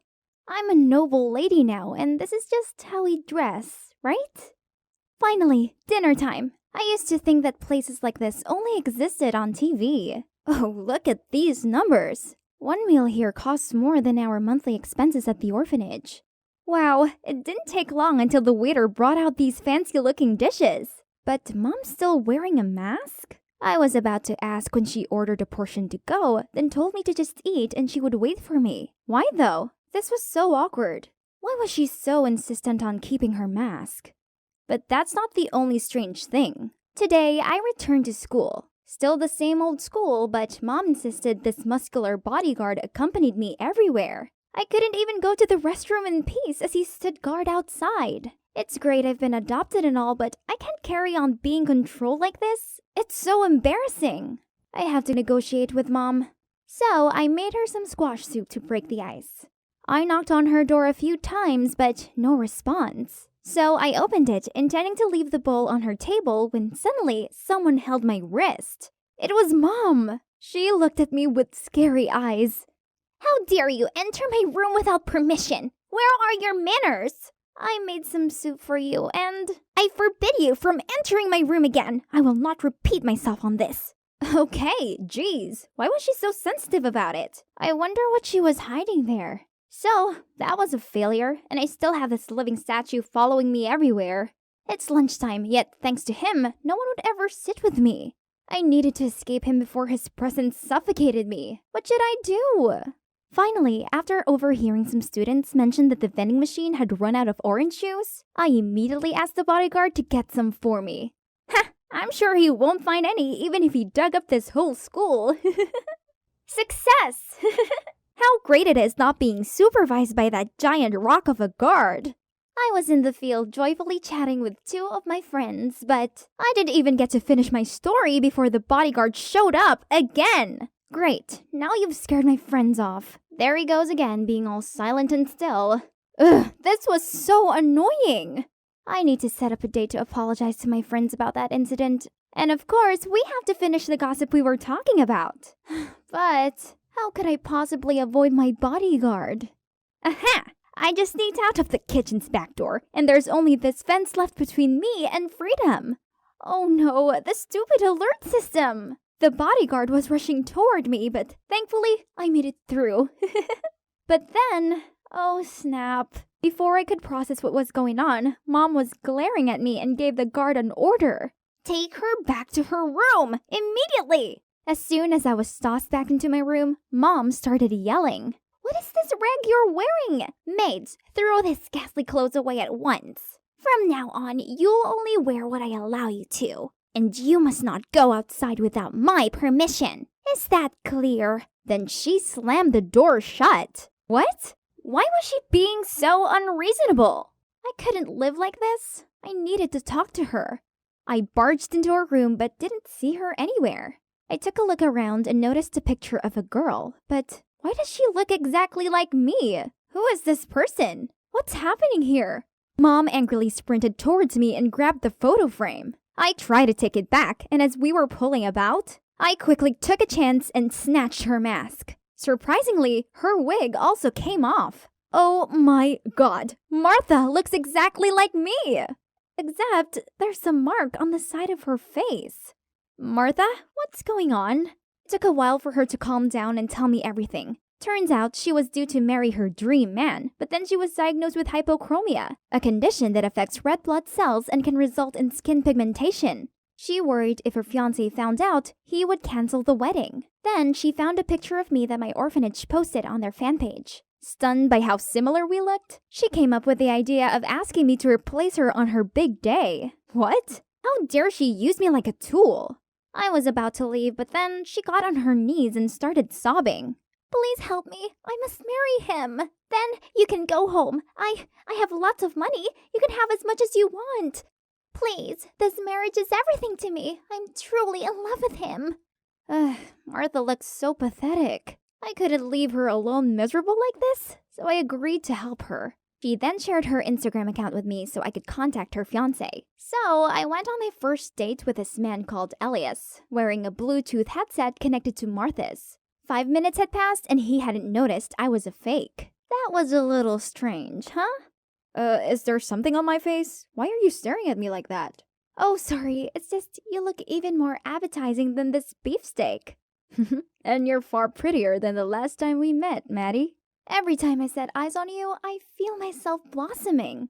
Ugh, I know, it was a cheese fest. But hey, I was just doing my part here. Then suddenly, Elias sighed and gave me this sad look. My dad is seriously ill and is in the hospital. Right now, we're in a very difficult financial situation. At this rate, I don't know if the wedding will go as planned, so it would be great if you could help me. Yes, of course. I will help you. Don't worry. Oh boy, what a simp Martha is! As soon as I delivered the line, Elias immediately got up and said he must go to the hospital to take care of his dad, leaving the bill to me. Something about all this seems fishy to me. The next day, I waited for Elias at a cafe. He was late and rushed in, looking all flustered. Honey, did you wait long? You have the money, don't you? I gave Elias the bank card and a small gift box. I wanted to cheer you up, so here's a little something extra. Yeah, Martha had begged me to deliver this gift box to him by hand, saying that his family situation must have stressed him out tons, so she wanted to comfort him. What a rich people thing to do. Oh, a Rolex! Pumpkin, thank you. This watch will surely go well with the Valentino shirt. What a pity I don't have one yet. Wait, I think I'd heard this somewhere before. Oh my god, he sounded exactly like that douchebag Kevin. Was he just using Martha for her money? I decided to pry further and find out. Is your dad better? I would like to visit him. Which hospital is he in? Elias looked confused. He fidgeted with his watch, unable to meet my gaze. My dad's fine. You really don't need to visit him. So you don't have to worry about the hospital bills anymore, right? Oh, no. I haven't paid his bills yet. I can't... I'm just kidding. Of course, it's yours. Now I'm sure he's no different than my gold-digging ex. I couldn't let this guy continue to take advantage of Martha. I went home and told her right away, but she refused to believe me. Stop talking nonsense. Now, take this cake to him at once. He must be so exhausted after looking after his sick dad. This would be a sweet surprise for him. I struggled to carry the huge cake to Elias's house. Then I saw him standing there arguing with another girl. I should have broken up with you a long time ago. My fiancé is much richer than you. I'm begging you, please, change your mind. The girl cried and pulled Elias's hand, but he just swung his arm and got into the car. Ugh, that jerk Elias! He's treating these girls as hard like they're his playthings. I have to stop this. The big day has come already, but before walking down that aisle, I need to get one thing done first. What do you think about this look, huh? I took a selfie and sent it to Elias to see his reaction. Right at that moment, Martha rushed into the room. What on earth do you think you're doing? Just leave it alone, and we'll have a great show for you to see. Suddenly, I received a message from Elias. Darling, you're as beautiful on the inside as you are on the outside. The love I feel for you is indescribable, and I can't wait to call you my wife. Wow, give this guy an Oscar. See? Oh, really? Then let me show you something even more interesting. Right at that moment, I received another text. Okay, that's my cue to act. I signaled Martha to stay quiet and dragged her over to the window. We took a peek outside, and that's when someone appeared. As I walked up the aisle, I heard gasps from everyone. Geez, had they never seen a pigmentation mark before? But Elias gently smiled at me. Well, let's see how long he can keep up the act. It was my turn to read the oath when Martha furiously barged in. Elias, you're a liar! The wedding's off! What? Wait, Martha? But why are there two of you? The whole crowd was in an uproar. Drop the act. I already know you're only marrying me for my money. Money you plan on granting to another girl. No, Maddie, I love you. Right at that moment, a girl stepped out of the crowd. You truly believe I'd ever get back with you? Not in your dreams. All eyes stopped on the pathetic, panic-stricken Elias. Ha! Take that, you lying gold digger. Oh, the girl looks familiar, right? She's Ruby, Elias's ex. On that day, I followed Ruby and told her everything about Elias' gold digger ways.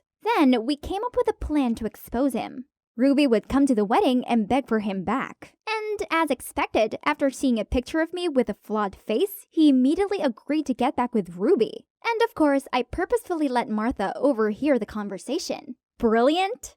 Now, Elias is currently being removed by Martha's bodyguards. Serves him right. So what happened next? Well, Martha told me about her past. Her parents both passed away and left her a huge fortune. She may have had wealth, but she was lonely, which is why she acted impulsively around Elias. We both learned that love is precious, and it's also worth the wait for someone who loves us unconditionally. Martha let me stay here in her mansion, and we've actually become really close. It turns out we both have found something way better than fake love from slimy gold diggers, and that's sisterly love. I was rushing to finish homework when suddenly a screeching shout startled me. Julia, why did you hide the letter Ben sent me? What? You've lost your mind, Katie. I already gave it to you. And didn't you say this guy was too ordinary for you? Why are you such a liar? This Ben guy tried calming her down, but it was too late. Everyone around us was already whispering. Ugh, I was not to blame for this. Guess what? That girl putting on the poor me act is my sister, Katie. We once were really close, but suddenly, boom, she changed. Now all she does is pick a fight with me. Oh, thank God. Here are my people. My dance club friends. Only dancing could help liven up my mood right now. We were happily chatting on the way to practice when suddenly... Julia, where are you going? Get back to class right now. Finals week is coming. No way. You don't know how Katie just embarrassed me in front of the whole class. I'll never go back there. Stop making excuses. Then he dragged me back to the classroom. That's Max, my overbearing older brother. His catchphrases include, Julia, where are you going? Remember to come back before 9 p.m. You still have lots of homework to do. Or, Julia, come back and change your clothes. The dress you're wearing is too short. You see, I'm 16, not 6. Why does he keep treating me like a child? Worse still, this semester, he decided to move to my school to be able to watch my every step or something. Ugh, it's unbearable. After school, I came home exhausted, but unfortunately, this awful day was not over yet. Dad was there waiting for me, my report card in hand. Julia, there's not even a single B on here. Those dumb equations just wouldn't stick to my head. Dad, I've tried. Tried, you say? So it has nothing to do with you skipping school to go dancing, huh? Oh no, in her hand were a bunch of pictures of me practicing. Okay then, it's about time I let my parents know about my passion anyway. I think I want to pursue something else, which is dance. No, Julia, studying is the only way. I don't care what you do, as long as your grades improve. Please learn from your brother and sister. Study, study, study, study all the time! I angrily stormed upstairs and slammed shut my door. Then I heard my mom's voice whispering outside. Never mention dancing again, Julia. Give it up. That silly hobby won't do you any good. What does she know? She isn't even my actual mom. Yes, they're just mine and Max's adoptive parents. I bet if my actual mom and dad were still alive, they'd understand and not forbid me from following my dreams. But life is too cruel, as our parents died 10 years ago in a traffic accident. Then Max and I were in an orphanage until we were adopted and came to live here with our adoptive parents, a biology professor, a housewife, and their daughter, Katie. After a restless night of overthinking, the next morning I trudged through the schoolyard like a zombie. Suddenly, a tall figure crashed into me. Ouch! The guy apologized profusely. Then he told me he hadn't been paying attention as he was too engrossed in a cool video. Oh, this is our club's dance video I posted yesterday. We immediately started chatting. So, his name is Daniel. He's a new transfer student here, but already a big fan of our club. We were watching another video together when his phone screen popped up a message. Hey, are you free tomorrow night? Katie? Oh, that's definitely my sister Katie. Why does she have to appear everywhere? Anyway, after I parted ways with Daniel, I excitedly ran to the practice room to tell my friends about our new hardcore fan. I waved at them, but they just ignored me. Weird. Hey guys, what's wrong? Don't you know? Julia, yesterday your mom called everyone asking to disband the club. Your mom even blamed me for being a bad influence and distracting you from studying. So please, stay away from us from now on. What? My mom said that? How did she even know their numbers? You're welcome, Pumpkin. I've helped you introduce your dear friends to Mom. They seem to get along really well, don't they? Katie? Again? Why am I even surprised? I stumped after her. Then from afar, I spotted Daniel waving at her as they passed by each other, and she immediately turned on her flirty mode. I suddenly thought up a great idea. Well, just wait and see, my beloved sister. When Katie walked off, I quickly ran over to chat with Daniel, and it didn't take long for me to lure him into my trap. My friends are all going on about the new Jurassic World movie. Have you seen it? I want to watch it too, but I have no one to go with. Is that so? Actually, I was planning on seeing that movie this weekend. Let's go together. Bingo! The fish has taken the bait. Katie, you took away the one thing I love the most, and now watch me do the same to you. That Saturday night, I happily went to the cinema in a pretty dress. No sign of Daniel yet, so I got to my seat first. But, Julia, what on earth are you doing here? Oh, Katie, the prey even showed up by herself. Nice. She immediately jumped on me, accusing me of stalking and ruining her date. We argued loudly until a member of staff kicked us out. A few days later, Daniel and I met at a cafe he chose. But right away, I saw Katie at the next table. Again. She seemed to be waiting for someone. I walked over to her. You're so persistent on being a third wheel. She was so angry but couldn't say anything. I went back to the table and sat with Daniel. Huh? What? There's ketchup all over my dress! That does it! So I lunged at her and we started brawling. And here we are, at the cop station, waiting to be bailed out. As soon as Mom arrived, Katie put on her waterworks hat and sobbed about how I was trying to steal away the love of her life. I couldn't be around either of them anymore, so I left with Daniel. We weren't far from the cop station when Max rushed out from nowhere. Stay away from my sister! And why would I? Then my brother punched Daniel in the face. What are you doing? It's Katie. She's the one who keeps messing with us. No, Julia. Katie is just a victim. Stop seeing this guy. Great. Now even Max was defending Katie. I helped Daniel up and left with him despite Max's calls from behind. The next day, I was putting things in my locker when I saw Max and Katie passing by, looking real close. They were whispering something to each other, as if his real sister was her, not me. Fine then, if that meant I would stop being supervised. Katie still wouldn't leave me alone though. There were countless times she squeezed between me and Daniel, laughing with him as if I didn't exist. Another time, when we were about to kiss, she jumped out of nowhere, gave Daniel a concert ticket, then the two of them left together. So annoying. Honestly, it's no longer about taking revenge on Katie anymore. I do feel happy when I'm with Daniel. He seemed to want to be with me too, but why didn't he just reject Katie? But at least it was me he invited to the prom this Friday, not her. That night, I excitedly put on my prom dress, curled my hair, did my nails. Everything's all set. Daniel would be here soon. I opened the door to go downstairs when, oh no, it had been locked from outside. My parents were on vacation, so it had to be my cruel siblings. I immediately called my parents, but all I received was, "You shouldn't be even thinking about prom, considering how bad your grades have been lately. Stay home and study." Right at that moment, there was the sound of an engine outside. I ran to the window and saw Katie getting into Daniel's car. I banged on the door and yelled, but only Max's voice came from outside. "Julia, that guy is not good at all. Just leave this to me and Katie." Why are you on her side and not mine? Why is everyone turning their back on me? I felt like such an outsider in this family, so from then on, I did my best to ignore them all. I passed without a word as Max and Katie gathered around our parents after their trip. Then I stayed silently in my room, ignoring Max's call outside the door. I also tried ignoring Daniel, but he continued calling me. "I think you've got the wrong number. I'm not Katie." "Huh? Julia, what's wrong with you?" Let's see. You left me alone and went to prom with Katie? "Oh, that? I already saw Katie waiting as I arrived. She said you'd already left for prom with your friends. I looked for you everywhere. I was thinking about you the whole party." Gosh, Katie is taking things too far. Even my poor Daniel has to put up with her stupid tricks. "Baby, what should I do to make you feel better? How about a road trip? Let's spend this weekend together, just us two." Honestly, all I need is Daniel's sweet voice to make my anger go away. I'd love that. I'm so sick and tired of being in this nightmare house. Being alone with Daniel felt amazing. After 2 hours of driving, we pulled up at a gas station to take a break, and he told me to pick anything I wanted.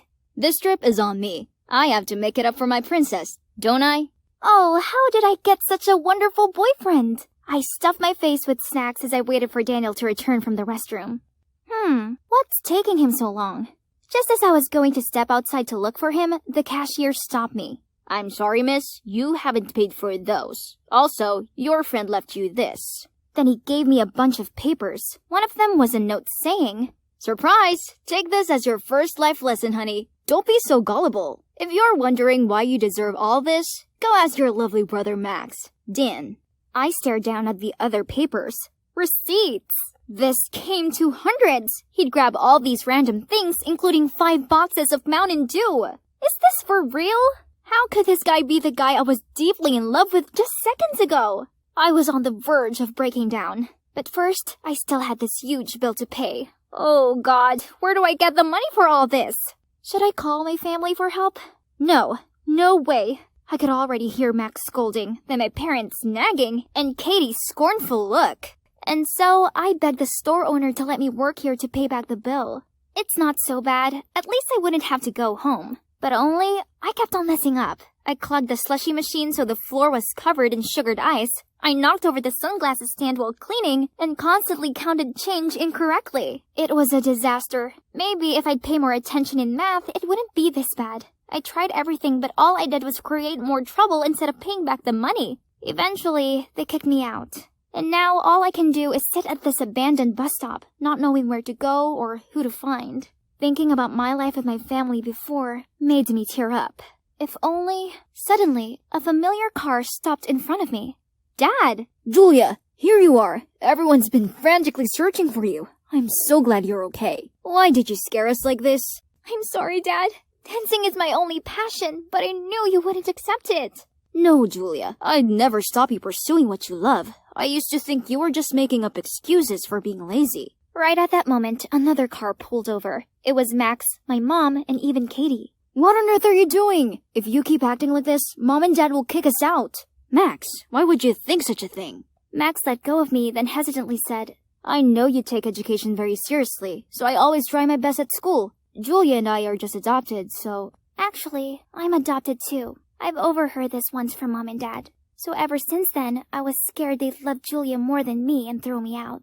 Oh, my baby. It's true. We adopted all three of you. This doesn't change a thing. You're our children and we love you all, and only wish for you to care and look out for each other. Whoa, this was all too much to take in. My emotions were all over the place and I didn't know whether to smile or cry. Secrets only make us misunderstand one another, so from now on, we won't hide anything, okay? On that note, I'm sorry, honey. Let me tell you all this one last secret that I've been keeping to myself all these years. It turned out that my adoptive mom was mine and Max's biological dad's ex. After our parents died, she offered to take us in. Our adoptive dad didn't know the story behind that, and he only knew about an ex of my adoptive mom who was a pro dancer. Mom was so afraid Dad would find out about me and my brother's true identity and be angry, so she tried her best to hide my dance talent. But she never expected her husband to be this generous and understanding. So, all problems were resolved and family peace was restored. Oh boy, I miss home so much. But now is not the time to go back. Us three siblings had one more important task: expose Daniel. Can you believe that Daniel turned out to be my brother's best friend from his old school? Daniel misunderstood my brother's friendship for love, so when Max rejected him, he felt like a fool and started causing problems for Max. That's why Max transferred schools, but Daniel followed him there. Knowing Max loved his two sisters very much, he deliberately approached us both and played tricks to make us resent each other. After that time at the police station, Max told Katie about this and worked up a plan to expose Daniel. We found Daniel's current partner and invited him to meet them at a diner. Then we told him everything his boyfriend had done. Needless to say, he was so angry he finished with Daniel and exposed his true face to the whole school. Facing a barrage of criticism, Daniel was scared and apologized to the three of us and promised to make up for it. Well, now that I have a happy family, I can freely pursue my dance passion. What else do I need? Just looking at Daniel being subservient is enough to satisfy me.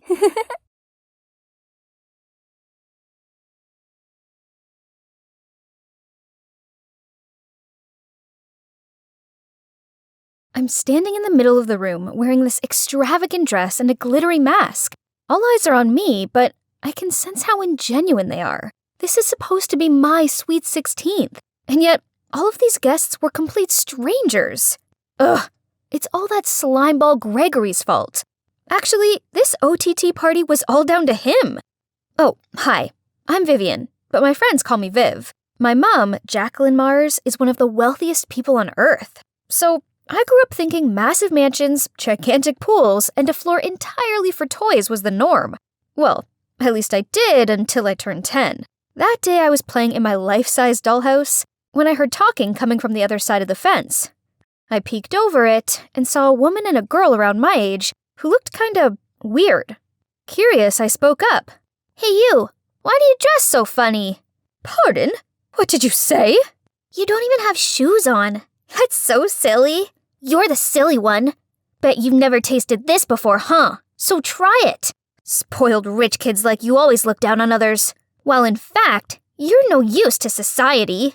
I just stood there dumbfounded as the security shooed them away. I never meant to offend her. I was just curious. So I rushed inside the house to find Mom and ask her about this. Oh, honey, not anyone can be as wealthy as we are. That means you don't have to worry about a thing, sweet pea. Now go play so Mommy can work, okay? Even to this day, Mom's words still linger in my ears. I've grown to resent my family's wealth. I just wanted to be a normal kid. That's why, by the time I got to middle school, I convinced Mom to let me transfer from my private school to a public one and wipe out everything about me online, so no one would know about my influential family. I get the bus to school, buy clothes from thrift shops, and prepare my own lunch instead of bringing the gourmet dish the chefs make for me. A perfect normal life. Until Gregory, Mom's so-called boyfriend, showed up. He sticks his big nose in everything. Thanks to him, Mom wouldn't stop nagging at me about my clothing, my trashy public school, or how I gotta stop hanging out with the mediocre kids. Ugh, he is driving me insane. And to top it off, he gave Mom the idea of throwing me a 16th birthday party. I hate attention. Mom knows this. But what Gregory wants, Gregory gets. This could be an opportunity to introduce her to society and gain new associates. It'd be good for her when she takes over business in the future, blah, blah, blah. Poof. Please. The only thing that man cares about is himself and his associates, not mine. In the end, I agreed to a masquerade ball, on one condition. Mom has to stop interfering with who I should or shouldn't hang out with, especially my friends at school. And that brings us to the present. Right when the host announces that it's time for my first dance? Huh? My what now? Ugh. Gregory! I was confusedly looking around to find a partner when suddenly a hand grabbed me. Birthday girl, come dance with me. Ugh, what a creep. Let go! Can somebody help me with this? Suddenly a boy around my age appeared. Oh my. He has the most beautiful gray eyes I've ever seen. Excuse me, sir. I believe the lady has agreed to have her first dance with me. Thank you, handsome stranger. As we danced, I couldn't help but stare dreamily into those gorgeous eyes of his. We were about to leave the dance floor when he whispered in my ear, "Wait here. I'll be right back." Who would have thought a superficial party like this would lead me to my perfect guy? Suddenly, I heard a snapping sound behind me, and as I turned around, my mask fell off. Oh no, a paparazzi cut my mask string. I tried to cover my face with my hands, but it was no use. Luckily, Mom rushed over and hid me behind her. Sorry everyone, but the party's over. We had a great time and hope to see you all again soon. Then she led me back to my room, while the security showed everyone the way out. From that moment on, my ordinary life ended for good. My face was plastered all over the internet as the billionaire Jacqueline Mars's daughter. Now everyone at school is looking at me funny. I don't get it, guys. I'm still the same old Viv. Oh, there my besties are. They would surely have my back, right? But nope. As I approached them, they went ballistic on me, saying how I don't trust them enough to confess about my actual background, so from now on we're no longer friends. This is so unfair. I never asked for any of this. I wipe away my tears, trying to act like nothing happened. Huh? What's this? There's a note lying on top of my books that says, "Hey, it's me, the guy from your birthday party. I'm so sorry for what happened to you. If you need anyone to talk to, text me anytime." Oh, so he's from our school? Wow. Just when I thought no one's there for me, he showed up again. But there's no name, though. Is he still playing this mysterious game? Okay, I'll just call him my masked knight then. From that day on, we texted nonstop. He just gets me. My family situation, my friends, everything. One time, he even secretly slid a Blackpink concert ticket in my bag, since I once told him that I was their diehard fan. Another time, he sent me a gift card to my all-time favorite ice cream store, Ben & Jerry's, just to cheer me up on a bad day. Aww. This ice cream tastes delicious, but I can't help wishing the masked knight was here with me. All I know is he has the most beautiful gray eyes and gorgeous black hair. Oh, speak of the devil. Hey, I have a surprise for you this Valentine's Day. Hope you're as excited to see me as I am to see you. Finally, I get to meet the boy I'm crazy about. I can't wait. On Valentine's Day, I was in English staring out of the window and thinking about my masked knight. I wonder what he looks like. Ladies, I've brought your Valentine's roses. Here you go, Viv. This is it. It's gotta be from him. Happy Valentine's Day. Have a taste of the rose, then come meet me at the pool. X. I quickly unwrapped the candy, popped it into my mouth, then rushed to meet my dream man. Well, where was he? As I tried calling him, the room started to spin. I saw the outline of a blurred black figure, then... Ugh. My head is killing me. Where am I? And whose hand am I holding? Hold on. Those eyes. He must be. Thank goodness you're awake. Are you the one? Who danced with you at your birthday party? In the flesh. I'm Jeremiah, by the way. I had higher hopes for our first face-to-face meeting, but oh well. Turns out, he always knew I went to the same school as him, but he was a bit intimidated by my family's influence, so he decided to get to know me via text first. He said the cops had found some sort of sleep-inducing substance in my rose candy. Before I could quiz him anymore on this, Mom barged into the room and hugged me. After making sure I was okay, she turned to Jeremiah and said, You saved my daughter. For that, I can never thank you enough. Please join us for dinner tomorrow night.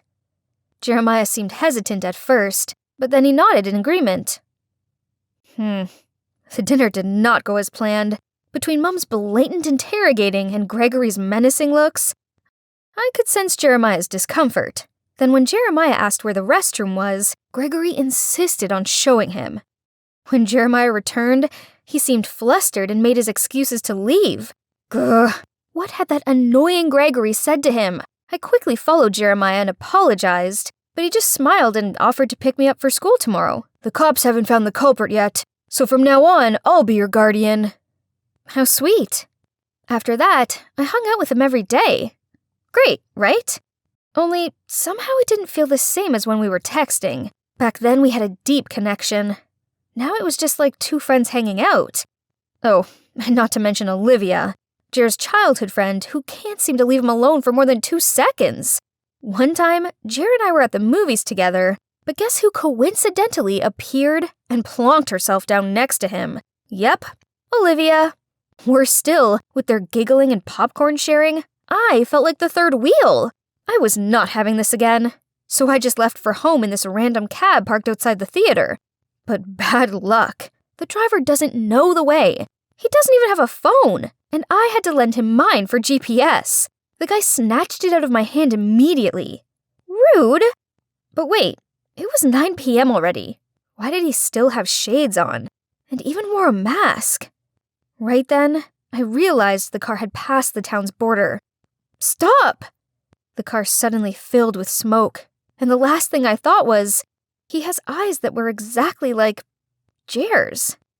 I woke up finding myself in this old, cobwebby room.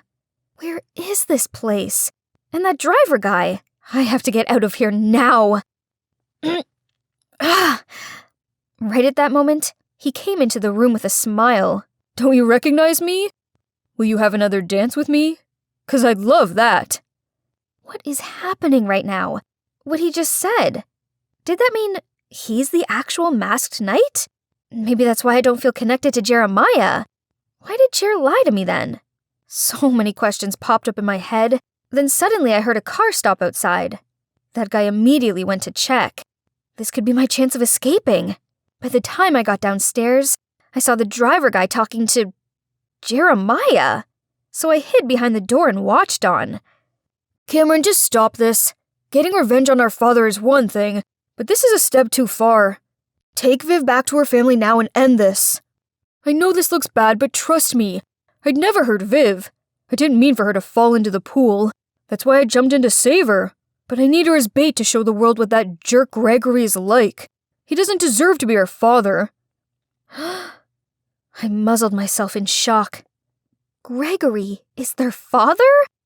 And that Cameron guy was the one saving me, not Jer? Don't you forget who abandoned us when Mom had a close brush with death. then took all our business and properties, even our home, leaving us helpless? That jerk deserves all he gets. I was trying to process it all when another car arrived. Gregory's. I quickly hid under the stairs before he walked in with a bunch of bodyguards. Cameron, Jeremiah, my sons, haven't you grown up so fast? Cut to the chase. Give us back the business and what's rightfully ours. Then we'll let your stepdaughter go.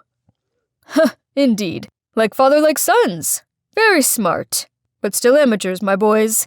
You see, all that girl is to me is an obstacle blocking my way to the inheritance. So please, be my guest and take care of that little Miss Annoying. Aren't you afraid we'll expose everything you just said? And who's gonna believe you now? Jacqueline is mesmerized by me, so she'd believe anything I say. That snake. How dare he speak of my mum like that? Unable to hold in my rage, I jumped out of my hiding spot and screamed at Gregory. What did you say about my mum? You slimy, lying traitor! Nice talking to you all, but the fun has to end here. Goodbye.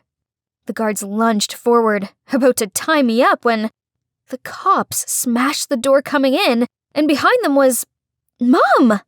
Stop right there! How dare you do this to my daughter? Gregory's face turned paler than a ghost as he mumbled out, Jackie, honey, why you're here? But just in time to save our baby, Vivian. Cut the act. I already heard everything you said, and you're going to jail for a long time. Then the cops led him and took his crook guards away. Seeing Mum, I was so happy I rushed to hug her. Turns out, her investigations of the pool incident led her to Cameron, so when she confronted him, he eventually told her everything.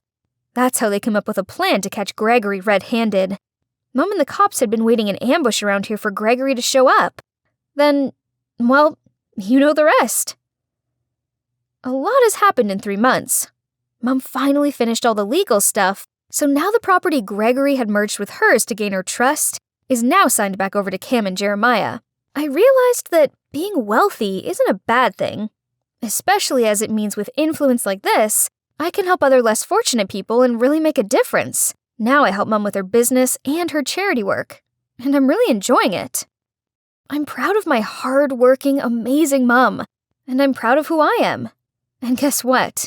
I now have real friends who like me for me.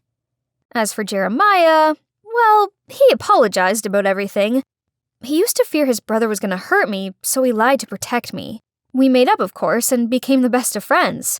I'm not sure I can say the same about his brother, though. He did everything he could to beg for my forgiveness, but I just can't. Then one day, Jer asked me to come by his home to visit his mom. She begged me not to think badly of her boys, especially Cameron. He's in love with you, you know? He always talks about you, and how he wishes things would have been different. Oh boy, her words are starting to have an effect on me.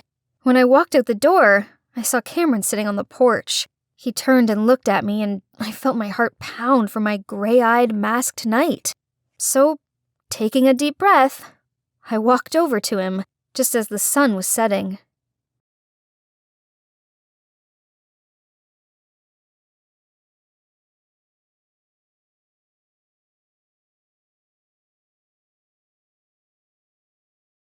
What a beautiful day! Guess who just landed the lead role in the musical club's next play? Yep, me! As I immersed myself in the rhythm of the music, ouch! I bumped into someone and fell over. Are you blind? You think you're so special you can just waltz around the place as you please? Not again. Why do I keep running into her? That's Kiera, the mean girl from my musical club. I sing, she dances, I always make sure to stay in my lane, but for some reason, Kiera won't stop criticizing me. Ugh, please, you sound like a screeching cat. Give me fingernails on a chalkboard over your squawking any day. Why's she gotta be so mean? Huh? What's this? Oh, a wallet. Someone must have dropped it, but I'm the only person in this alley. There must be an ID card or something in it, right? So I opened the wallet to check it, but nope. No student card, no ID. Instead, there's just a strange photo and a bunch of VIP membership cards with the name Sophia on them. Ooh, these places are swanky. This person must be super wealthy. I gotta hand this into the cop station. But wait, isn't this... Oh my god, a ticket to see Franz Ferdinand tonight! I love that band! And it's for the VIP area. Even if I bring this to the cops now, they still won't be able to find the owner before the concert anyway. We shouldn't let such an awesome ticket go to waste, right? So, what if... I'll enjoy tonight's concert on this girl's behalf, then I'll hand the wallet to the cops later. Honest! Wow, this is the biggest stage I've ever seen in my life! I got to my seat and eagerly waited for the show to start when I heard a voice next to me. Hey, you must be Sophia? My gosh, this guy was gorgeous! But he'd mistaken me for someone else. Wait a minute. That's right. Sophia was the name on the cards, the wallet's owner. I was still looking for a way to explain this awkward situation when he continued. Glad to meet you. I'm Roman, and I've heard a lot about you from my parents. They're kinda good at arranging things, aren't they? 'Cause I really admire this band. I should have foreseen this happening. I mean, who goes to a concert alone? Luckily for me, it appears that this Roman guy had never met the real Sophia before. For one night only, I could pretend to be her, right? And guess what? The guy was not only super cute, but also a talented musician. He'd spent most of his life in Italy and had not long returned to the US to attend college here. Through him, I learned that Sophia was a gifted singer, and both their parents set this meeting up so that Roman could help her singing career. Talking to Roman felt so natural, and soon I was singing and swaying to the music alongside him. As soon as I arrived home, I immediately went online to find more information about Roman. Wow! His SoundCloud account has over 200,000 subscribers! Handsome and talented. He's like a James Dean of modern times. As I was daydreaming, my phone vibrated. He texted me. I had a great time tonight. I'm having a small welcome home party at the Madison Club. I heard you go there often. If you're not busy, would you like to join us? The Madison Club? As in, one of the most expensive country clubs in the state? The initiation fee alone costs $1,000, and this girl is a frequent flyer? And yep, here's the Madison Club VIP membership card. I know. But I still had loads of music-related questions to ask Roman. Just this once. Then I would definitely hand it in. Now, on to the next problem. I couldn't wear these mediocre outfits to the Madison Club. I needed something demure but expensive looking. If I was Sophia, where would I shop? Yes, the Crystal Lane Mall. The next morning, I strolled up to the exclusive shopping mall with all of my savings. But how can a dress this short cost $5,000? Are there actually people who are willing to pay that much for this tiny fabric? The only item I could afford was a sparkly hairpin. So be it. I gritted my teeth, taking the hairpin to the checkout counter, along with all the cash I had on me and the membership card. But surprisingly, not only did I get the hairpin for free, but they also gifted me this cute bag. Apparently, it was my birthday. Well, Sophia's birthday, to be exact. Honestly, I felt kind of guilty enjoying these services in Sophia's name. But I didn't spend any of her money. Seeing as this bag's a freebie, I get to keep it, right? The next day, I settled on a simple but pretty dress and my beautiful new bag and wore them to school, as I planned to go straight from there to the party. When my best friend Anna came over to me, she took one look at my bag, then gaped in disbelief. A Chanel bag? Did you sell a kidney to buy it? It was a gift. Where did you get that? That's a limited edition for VIP members of the Crystal Lane Mall only. Spill it. It's a fake, yeah? Kiera and her unruly friends were at it again. I tried to pull Anna away as I didn't want any trouble, but she still managed to clap back at them. It's 100% authentic. Maisie's rich boyfriend got it for her. Jealous much? Kiera sneered, then said unless I called my boyfriend over, she would tell the whole school that we were tragic liars. Come on, Maisie. Show them what humiliation feels like. Oh no. What should I do? Thanks to Anna's expectant looks and Kiera's smug grin, I had no choice but to ask Roman to pick me up after school. He says he'll come get me after class. As soon as I stepped out of the school gate, I saw Roman waiting next to a shiny Bugatti Chiron. He greeted me with a smile, then opened the door for me. I didn't need to turn around to know that Kiera was watching me with fiery eyes. After this, she wouldn't dare to look down on me again, right? Ooh, this place was even more lavish than I imagined. As we were early, Roman invited me to sing a song while he played the piano. I started singing, and he too joined in to harmonize, and this moment felt just great. How cool was it seeing him all immersed in music? By the time we finished our performance, I realized a crowd had gathered around us, and they all burst into wild applause. An angelic voice and a genius musician. What a perfect couple.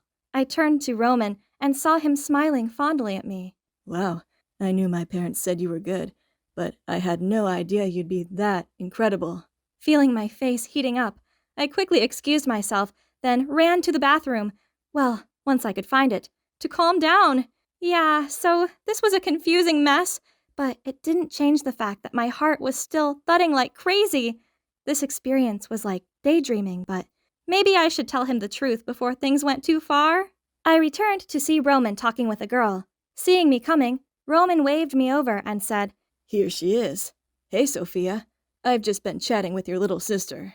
Oh no, I was going to tell Roman the truth myself, but when the girl turned around and, isn't that Kiera? So Kiera is Sophia's sister? Kiera seemed as surprised as I was, as she made up an excuse and left. Huh, did she really just leave without making a scene? The next day, I turned up at school with the wallet and looked for Kiera, only I couldn't find her anywhere. When the last bell rang, I received a message from her that said, Meet me in the alley behind school. I nervously arrived at the rendezvous spot and saw Kiera waiting there. Here's your sister's wallet. Sorry I didn't return it sooner. But to my surprise, she didn't even take the wallet. Thief, you'll pay for that. What did she mean by that? Let me be clear, I didn't steal this. I just picked it up by accident. I was always going to hand it in. Then why did you use my sister's name and membership cards? No more excuses. Stealing is still stealing. If you don't want everyone, including Roman, to know that you're an identity thief, you'd better do what I say. You will sing for me to lip sync at the city's upcoming singing contest. Singing contest? But Kiera's a dancer, not a singer. Suddenly, a voice from behind startled me. Here you are, Sophia. I've been looking for you. I turned and saw Roman's happy, oh so cute face. He'd be so gutted when he found out that I'd lied to him from the start. Sensing my feelings, Kiera just smirked at me before she left. Remember our deal, sister? It turned out that Roman had just finished composing a new song that day and wanted me to record a demo for it at his studio. But this isn't right. I hesitated, then blurted out, Roman, actually, I'm not. Roman interrupted before I could finish my sentence and showed me the poster of an upcoming singing contest. Oh, it was the one Kiera mentioned earlier. You should give it a try. It's a good opportunity. I shook my head sadly. But I can't. Why? How can I tell Roman that I can't participate in the contest because I have to help Kiera lip sync? So I just told him some baloney about having a family thing on that day. When I got home, I decided there's only one thing for it. I had to block Roman. It's the hardest thing I've ever done, but I had to stop this web of lies now before they overtook my life. On the day of the singing contest, although I'd pre-recorded the song for Kiera, she still dragged me along with her. That's odd. She didn't seem her usual brash self. Maybe the nerves had got to her. Then, midway through her performance, she misjudged a move and her mic clattered to the floor. As she was standing there dumbfounded, my voice continued to blast out. The whole room fell silent. Then slowly, the murmurs began to rise. Everyone pointed and commented on Kiera, and I heard the man sitting next to me muttering, She's brought more shame on our family. How could I tell anyone that's my daughter? Oh, so this is Kiera's father? And the woman sitting next to him, probably her mother, was also shaking her head in boredom. At that moment, a staff member approached them to say something, and I could see their faces turn pale before they rushed out of the auditorium. Seeing that, Kiera burst into tears, then rushed off the stage. Geez, how can parents treat their child like that? Kiera may have been a mean girl, but she didn't deserve that. I was about to go check if she was okay when a hand pulled me back. It was Roman. Maisie, it's your turn. Right at that moment, the host of the show called me to the stage by my real name. Huh? What was going on? I turned to look at Roman, but, grinning, he just wished me luck and handed me the mic. And the music started. It was the song that Roman and I had sung together. I took a deep breath to calm myself, then sang my heart out. When I ended the performance, all 3 judges stood up to applaud, and the audience cheered me on. Oh dear, am I dreaming? What is all this? Do you know who I really am? Yeah, of course. I figured that out ages ago. Turns out me not knowing where the restrooms were in the country club gave the game away. So he did his research and found out that I wasn't actually Sophia. Only 'cause he still wanted to see me, he pretended not to know so we could carry on like normal. He also accidentally witnessed Kiera making me sing for her performance, so he decided to register me. Talking about Kiera, I wanted to make sure she was okay. We searched around and found her sitting outside, sobbing. It's okay. There will be other competitions. I'm not upset about that. It's my sister. She's missing. Through tears, Kiera told us about how from a young age, her parents wanted her and her sister to pursue a career in music. However, Kiera found a love of dance, while Sophia excelled at singing, making her favorable to their parents. Regardless of how many dance contests Kiera won, they always overlooked her talent. Then, when she excitedly told them that she'd bagged the lead dance role in the school play, they just went on about Sophia instead. So, feeling disheartened and jealous, Kiera threw away her sister's wallet, the one that I accidentally picked up that day. In this singing contest, Kiera wanted to win against her sister in front of their parents for once, so she got me into this whole lip-syncing plan of hers. But last night, Sophia found out about it, and they had an argument. Then, in anger, Kiera blurted out nasty things, such as how she longed for Sophia to vanish from her life. Only that morning, she woke up and found that her sister had actually gone. Until now, Sophia still hadn't even shown up at the auditorium when it's soon going to be her turn to perform. What if Sophia never comes back? I shouldn't have been so mean. Roman and I comforted Kiera. Then we went to find Sophia together. Kiera took us to Sophia's fave places, but she was nowhere to be seen. Suddenly, I remembered the picture carefully inserted inside her wallet. This must be a special place for her. This is my family's old house. We used to live here when I was little. We rushed over there and found Sophia sitting idly in front of the house. The 2 of them ran into each other's arms and sobbed like 2 children. Through tears, they talked it all out. Turns out, while Kiera was jealous of her sister, Sophia didn't have it any better either. She has been pressured by their parents' expectations since forever, and she did always feel sorry for Kiera because of all the privileges she had. You know, you can't judge a fish by its ability to climb a tree. If singing is your passion, feel free to live it to the fullest.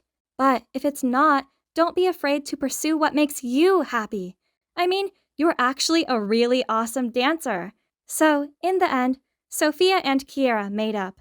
After a big fight with their parents, the 2 sisters were free to pursue their own passion. Kiera focused on dancing, while Sophia and her friends formed an indie band like she always wanted. As for me, well, I've learned a lesson that if you find a lost item, take it to the cop station immediately. Luckily for me, it hasn't turned out so bad. I helped 2 sisters find peace, and even got myself this handsome, super talented musician.